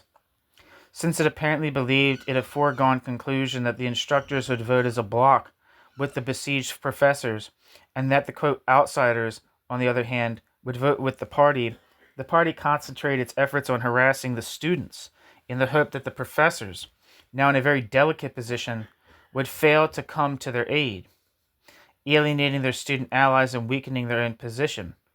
In this, the party evidently hoped to play upon the latent and sometimes open tensions that had existed in the past between the radical professors and their even more radical and impatient, quote, protégés. An attempt in November 1973 by the university's submissive student organization to provoke an open confrontation in the philosophy faculty, in fact, had the opposite of the desired results. Arrests and interrogations of students failed to persuade students that they would be able to save themselves by disowning their mentors. Finally, in impressive demonstrations of solidarity, all 800 students of the philosophy faculty threatened in December 1973 and March 1974 to strike en masse if the persecution of the 8 was carried through to its destined end. A sympathy demonstration by students in Zagreb even erupted briefly into violence when students ejected party spokesmen who had come to speak against the philosophers.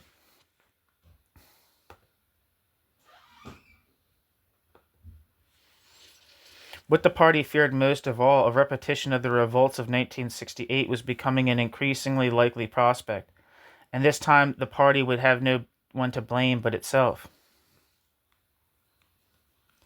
In the months between January and July, I think it's supposed to say 1974, while the reports on the, quote, 8 were being prepared, the party mounted an unusually vituperous campaign against them in preparation for the 10th Party Congress, which is expected to result in major changes in the direction of greater party unity in response to the regional divisiveness which had plagued the country in recent years.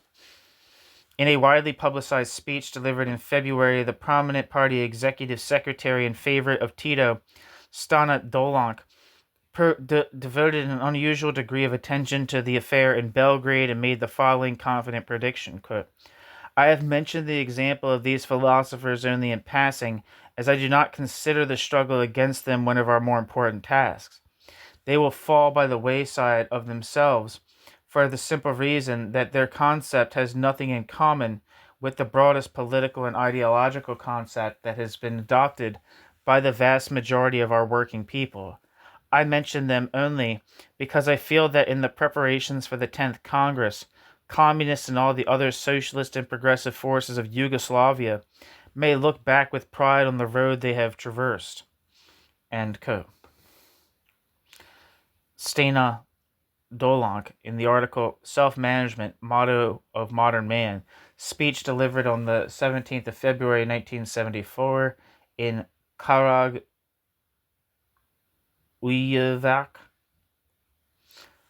published in the journal Socialist Thought and Practice, 1974. Indeed, the 10th Congress of the LCY, held from May 27th to 30th, 1974, and billed as the, quote, Congress of Unity, accomplished in broader terms what the party's aim had been all along in focusing on the, quote, Belgrade 8, to strengthen the party ideologically, to restore unity on all major questions of political orientation, and to situate Marxist criticism in a framework where it would no longer be able to jeopardize the party's hegemony. Surprisingly little explicit attention was given at the Congress to the struggle with the dissident Marxists themselves, but in resolution after resolution, the crucial importance of a proper understanding of Marxist fundamentals was stressed. In particular, one resolution ominously recalled the, quote, moral political criteria established over a year before at Belgrade University for the appointment of faculty, extending it to educational institutions throughout the country.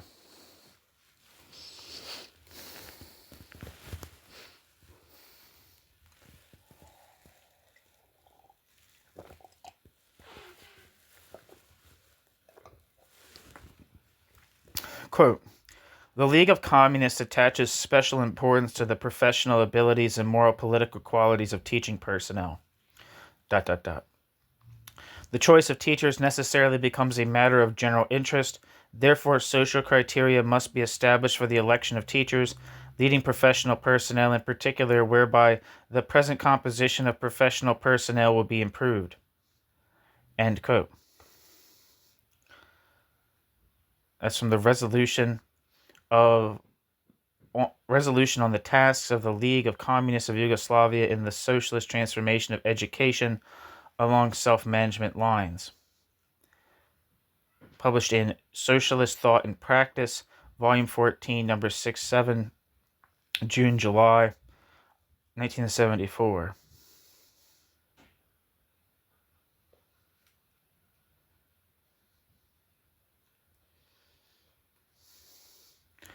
And this is a footnote. Another ominous portent offered by the 10th Congress was the election of the formidable Bosnian conservative Tito Kutrovic to the post of Secretary for Ideological Work and Publicity of the Executive Committee of the LCY Presidency.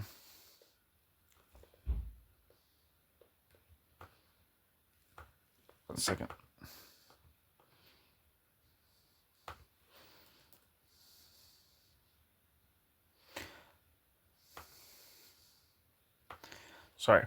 Another ominous portent offered by the 10th Congress was the election of the formidable Bosnian conservative Tito Kurtovic to the post of Secretary for Ideological Work and Publicity of the Executive Committee of the LCY Presidency. A few months earlier, Kurtovic, who had just been designated chairman of the editorial board of the revamped Socialist Thought and Practice, had begun to use that international forum of the Yugoslav government to print some of the most disgraceful attacks against the Praxis Marxist, which the international community had had the opportunity to contemplate. The authors of these pieces compensated in feverish polemic for what they lacked in rational discourse. See in particular Fuad Muhich's article, Exponents of the Destruction of the Proletarian Party, Who Are the Non-Marxists?, published in Socialist Thought and Practice, number 1, 1974, and the article, The Extreme Left, Actually the Right, discussion organized by the editorial offices of the Sarajevo daily newspaper, Oslobodjenja, published in Socialist Thought and Practice, number 3, 1974. In the latter piece, the Bosnian philosopher Fuad Muhic made the stunning logical assertion that, quote, in Yugoslav society there can be no force more left than the LCY. Consequently, the appearance of every opposition represents the juncture at which it necessarily turns into the right, end quote. For Kurtovic's own published views on the, quote, left, Praxis of Praxis, his article, Communist and Current Questions of Struggle for Socialist Self-Management, the further strengthening of the League of Communists of Yugoslavia, published in Socialist Thought and Practice, number 8, 1974.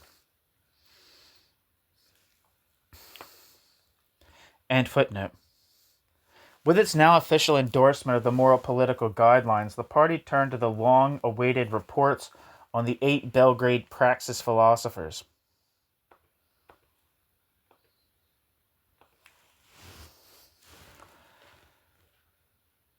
With an air of confident expectation. But when the reports finally arrived in early July, the party was stunned. Not only were they all highly favorable, but they were accepted virtually unanimously by the 154 members of the philosophy faculty, with only one abstaining vote. A few days later, on the 5th of July, the faculty's, quote, self-managing council convened amidst considerable party pressure to postpone the meeting and followed suit in adopting the report's favorable conclusions regarding the, quote, 8, to all appearances closing the issue. In a hasty effort to save face, the government resorted to all 8 professors. The government restored all 8 professors their passports with the right to travel abroad, proposing in turn that the professors agree to refrain temporarily from their undergraduate teaching responsibilities in order to cool off the heated passions which the affair had aroused. The, quote, 8 confidently countered with a list of their own conditions, insisting that 2, Stojanovic and Pesic, be allowed to accept teaching positions abroad. 2 others, Markovic and Tadic, concentrate on teaching graduate students. The 2 youngest members of the group, Indić and Popov, be given leaves of absence to complete their doctoral studies, and not least notably that Životić and Misinovic continue to teach undergraduates. While the last condition remained unacceptable to the authorities, for the time being it seemed that for the, quote, 8, the worst was over. That, however, was not to be the case. With the resumption of the fall semester, harassment of students was resumed in full force, resulting in the sentencing of several students to long prison terms on spurious charges of spreading, quote, hostile information. Those party-appointed members of the Philosophy Faculty's Council who had voted in favor of the, quote, 8 in July were recalled, while the party continued to attempt to exert pressure on the other council members through a series of low-key, quote, interviews. This, however, proved to be no easy task. Thus, in November 1974, exasperated in its attempt to use even a semblance of democratic procedure in ousting the, quote, 8, the party obtained passage of legislation in the Serbian parliament, which made all, quote, outside representatives on faculty councils subject to direct governmental appointment. Furthermore, allowing the parliament itself, should the former tactic fail, to expel university professors unilaterally should it find their activities threaten, quote, social interests, end quote. For 2 months, the new law was allowed to sit idly while speculation abounded as to whether such a draconian and unprecedented measure would actually be brought to bear. Then, finally, on January 28, 1975, the Serbian parliament, riding roughshod over the entire university structure which had earlier been established at the government's insistence to arbitrate such matters, decided to issue its own verdict and sentence. The, quote, 8 were formally dismissed from the university by legislative decree.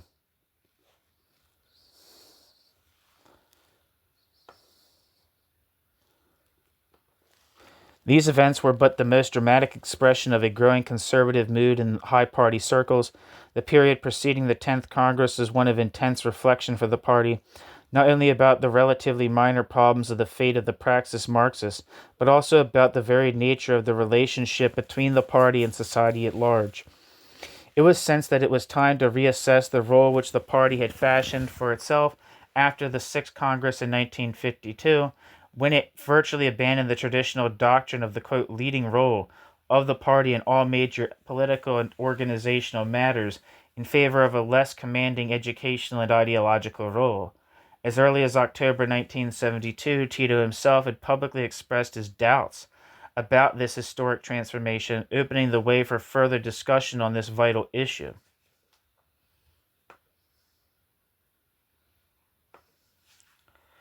In an important speech in late March 1974, Cardell repeatedly stressed the importance of, quote, the leading ideological and political role of the League of Communists in society, end quote, remarking that, quote, we were too permissive towards various theories and practical actions in the League of Communists itself, end quote, that questioned this role. The political disorientation occasioned by over-decentralization in the economy and the polity, he suggested, was to some degree directly attributable to the party's loss of influence over, quote, key positions, end quote, in society. Not only ideological hegemony, but now once again political hegemony, must be the goal of the League of Communists, quote. These and like experiences are convincing as a warning that in the future we shall have to be far more alert and resolute towards all attempts at undermining the role of the League of Communists in society. We must also candidly state that communists will not waver in fighting for key positions in all areas of the social system to be in the hands of progressive socialist forces, of those who really uphold the positions of socialism, Marxism, self-management, democracy, and the national freedom and equality of our peoples. End quote. Edvard Cardell, in an article titled Democracy in Socialism and Not Against Socialism. Text of speech delivered on the 26th of March 1974 in the Ljubljana in Socialist Thought and Practice, Volume 14, Number 5, May 1974. Footnote. Cardell's analysis of the rise of the dissident groups, having in mind primarily the Praxis Marxists themselves, ran along similar lines. He spoke of certain inadequacies of the economic reforms of 1965, specifically the failure to introduce, quote, a new concept of social planning in line with the system of expanded reproduction in associated labor on the grounds of self-management, end quote. Cardell, as well as the unprecedented growth of finance capital is contributing to the, quote, growth of destructive criticism leveled against self-management in its entirety, end quote. Cardell perceived the major flaw, however, in the lack of vigilance within the party itself, quote, moreover, a vacuum developed wherever the League of Communists, bound before the pressures of opportunism and nationalism, wavered or even withdrew from the fight for the interests of the basic strata of the working class and working people. This vacuum soon began to be filled by the so-called, quote, new leftist, whose ideology is a melange of Stalinist dogmatism and ultra-leftist anarchy, end quote. To correct this state of affairs, Cardell asserted it would be necessary to endow the party with a degree of ideological unity corresponding to its restored political responsibilities. Once again, he repeated a position he had taken often in the past, but now with a new urgency. Quote, party bodies cannot be debating clubs for the confrontation of attitudes from positions that differ in principle. Party leaderships must be operational action leaderships, and they can achieve this only if they are unified.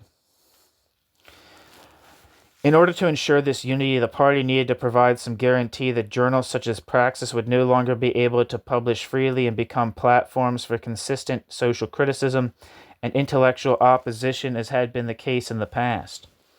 In the first place, Cardell warned, quote, We must be quicker about developing the entire system of information activities for which the provision is also made in the new Constitution. It would probably be most fitting for that system to be built up as a specific community of interest, i.e., for all publishing activities to be organized within a single political framework. I.e., for all publishing activities to be organized within a single political framework. Gerson S. Sher, in bracket, involving all the factors in society that are concerned with these matters. We also need popular, up-to-date publications, which will not only offer the required information and statistics, but also reply to questions and counter destructive and lying criticism. We have recently neglected this kind of publication. Moreover, the opponents of our system and of the LC have proclaimed such type of information as being used by the bureaucrats to popularize and vindicate themselves. End quote.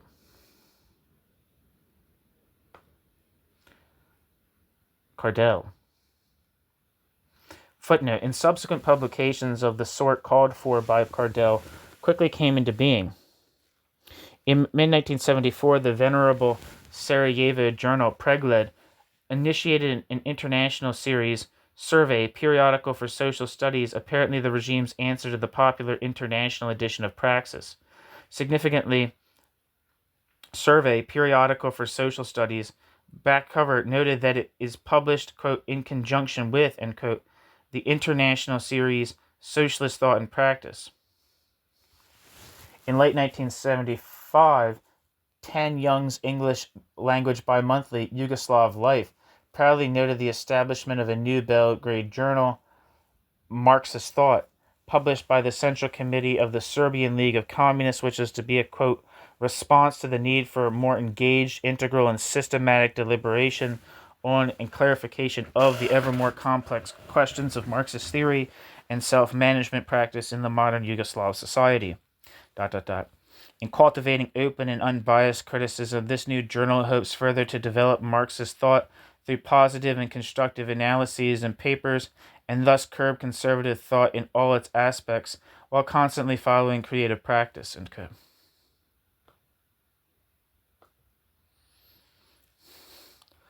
On the last point, Cardell offered no rebuttal, and perhaps for good reason. There can be little question, however, that by following Cardell's advice, the party would strike much more deeply at phenomena such as praxis than by concentrating its efforts on individual personalities and their livelihoods. By consolidating its control over all public discussion of social issues and instilling it with an explicitly ideological mission, the party would deprive the radical intelligentsia of its primary instrument of reaching the public and of defining itself as a distinct socio-cultural force. Without access to a popular audience, whether through the underground newspaper, the illegal duplication and dissemination of manuscripts, the control of one or more publishing houses, or the, quote, thick journal, any modern intelligentsia which wishes to challenge the existing order is condemned to impotence and dissolution. This surely is the reason why the underground press network in the USR, Samizdat, and the vicissitudes of the underground publication, the Chronicle of Current Events, have assumed so much importance in the life of dissident Soviet intellectuals. Footnote: see the book Uncensored Russia, Protests and Dissent in the Soviet Union, the unofficial Moscow journal, the Chronicle of Current Events, edited and translated with a commentary by Peter Reddaway. That's from 1972. End footnote. When doubts are shared only in whispers and in strict confidence, a dictatorial government need have no cause for concern. But when these same doubts are expressed publicly in printed form, it becomes possible to speak of the formation of a distinct intelligentsia. Both the doubts and means of their expression then take on a political significance with no government living in fear of the truth would dare ignore. These considerations bring us naturally to the events and controversies leading up to the closing of Praxis itself. The Yugoslav edition of Praxis in 1974 and 1973, in issue after issue, contained some of the most acrimonious exchanges between Praxis and Praxis's opponents, which the journal had ever witnessed. Three of the Belgrade group, Pesic, Golubovic, Stojanovic, and Popov, unable to publish elsewhere in the country, turned to Praxis to print their responses to press attacks which they would otherwise have been powerless to refute.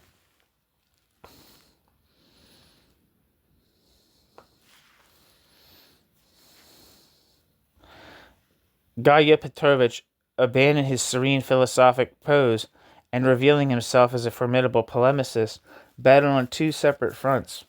In a, quote, open letter to the inveterate dogmatist Boris Zihirov, he defended himself masterfully against Zihiral's clumsy but insinuating attacks, which had been published in Borbo in late January 1974.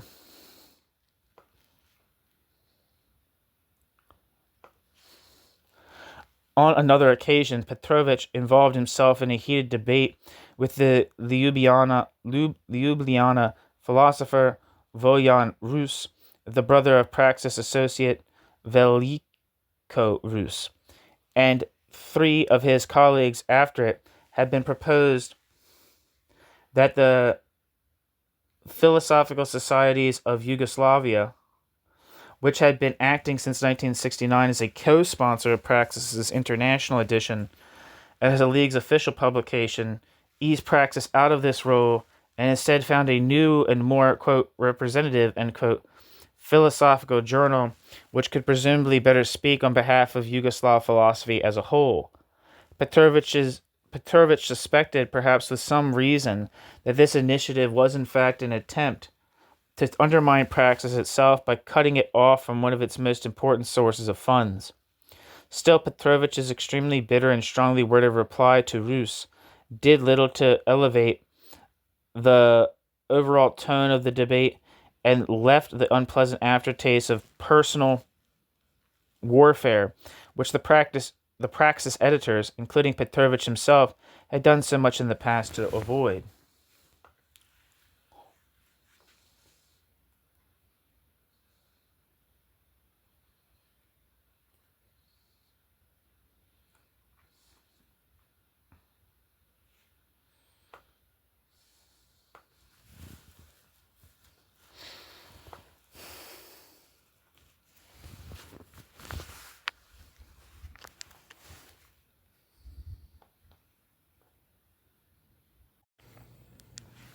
It is difficult to determine how much significance should be attributed to the departure in late 1973 from the post of co-editor-in-chief of Praxis's Yugoslav edition of one of the journal's foremost personalities, Rudi Supek. The announcement in Praxis about Supek's decision to relinquish his post was brief, thankful, and to the point, noting that, quote, since Comrade Supek remains a member of the Praxis editorial board, he will continue in the future to collaborate intensively in the work of the journal, end quote.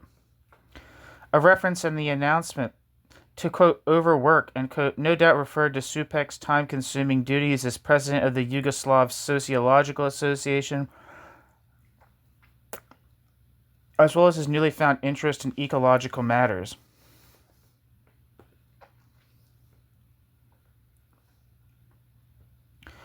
Footnote: one of his most recent monographs of 1973 was a first of its kind in Yugoslavia, being devoted in its entirety to the world ecological crisis. End footnote.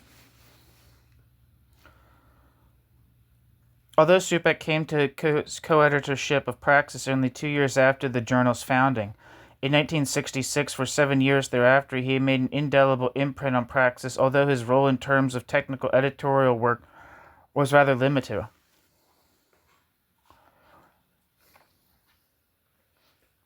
Through his prolific contributions, it was he who played perhaps the largest role in steering the journal toward what I have called elsewhere the, quote, politics of culture, helping Praxis to avoid the pitfalls of conventional political involvement. His moderating influence at times had to be quite vigorously introduced into debates with his colleagues, which always remained warm and friendly nevertheless. But this same moderacy often put him in opposition to more radical elements both inside and outside of the journal, especially some members of the student movement who tended to view Praxis as an instrument which could be used for their own ends. Not unexpectedly, Supek's reserved attitude toward the student movement also generated occasional tensions within the editorial board itself. Partly because of the confusion resulting from this state of affairs, Supek seems to have come to believe by 1972 that it was time for the radical Marxist intelligentsia to formulate a focused political program, as if to answer the sweeping and often self-contradictory attacks of its critics with a clear ray of light. Many of Supek's colleagues rejected this idea, and given the framework of a, quote, thick journal, end quote, such as Praxis, they may have been right.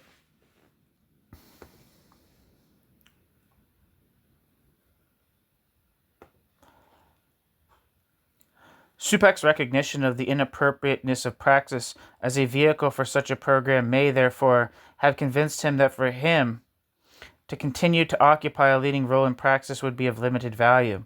His Zagreb colleague, Ivan Kovacic, a capable sociologist, but nonetheless a somewhat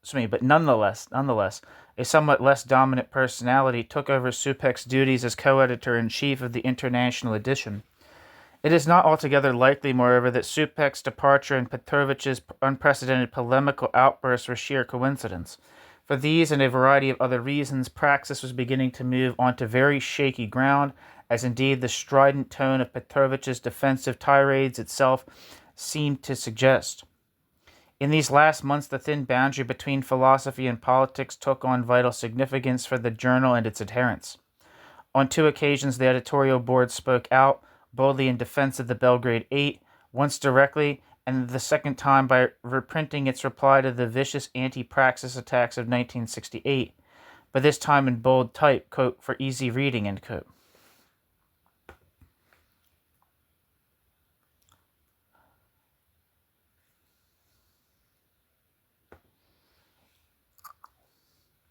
In this context, Branko Bosniak wrote for Praxis a lengthy and provocative exposition of the Praxis group's attitude toward the distinction between conventional politics and philosophy. Quote, if the philosopher seeks power, end quote, Bosniak contends, quote, then he is not a philosopher because the problem of action involves not power but the humanization of human relations, end quote. Bosniak, quote, the critical relationship towards reality, end quote, Bosniak continued, quote, is nobody's privilege, nor did there exist philosophers who might consider themselves called upon to pass judgments about everything, end quote. Bosniak. But, quote, the philosopher can teach people to think, to understand that which is in its essence, ... Such understanding can never be opposed to the interests of the working class, end quote. Poignantly summarizing the dilemma, Bosniak noted that the charge that the Praxis Marxists have used their platform in the universities for their own political ends, quote, is a little reminiscent of the content of the accusation against Socrates. It was the charge against Socrates that he was corrupting the young. The charge that he did not believe in the gods in which the state believed may here be left to one side. Socrates entered into a logical polemic and after its conclusion even admitted the possibility that he was indeed corrupting the nation's youth. Quote, but if I am corrupting the nation's youth, it does not logically follow that it is you who makes them better, end quote.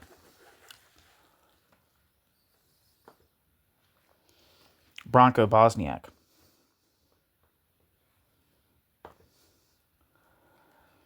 It was indeed becoming painfully apparent by this time that the Socratic analogy was not at all inappropriate. A year later, the prominent Serbian literateur Dobrica Kosic argued in one of the most compelling and even poetic essays ever to appear in Praxis that to be true to the intellectual calling in Yugoslavia under current conditions was an exceedingly dangerous affair. Quote, the classical dilemmas, end quote. Quote, creativity or nihilism, egoism or belonging to the people and the nation, conscience or immorality in public life, personal dignity or submission in the face of power, action or apathy, in our times have assumed fateful significance and tragic resolution, end quote.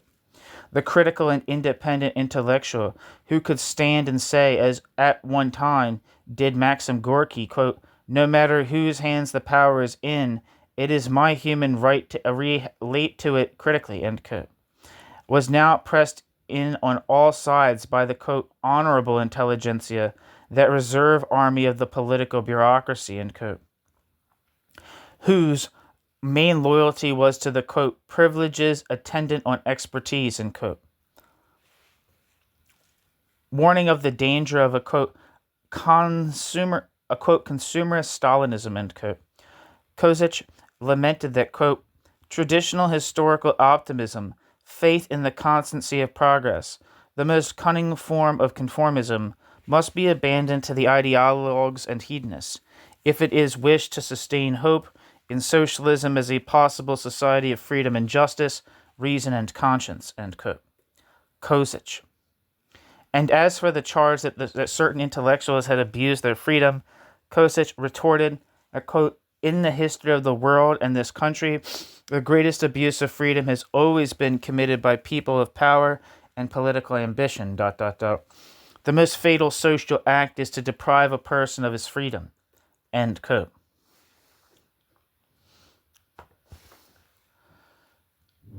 Dubrika Kozic. This issue of Praxis was to be its last. Toward the end of the issue, the editorship inserted a copy of the decision of the Council for the Coordination of Science and Technology in the SFRY regarding the funding of journals. Praxis was at the top of the list of those journals which, with no additional explanation, were not to receive any further support.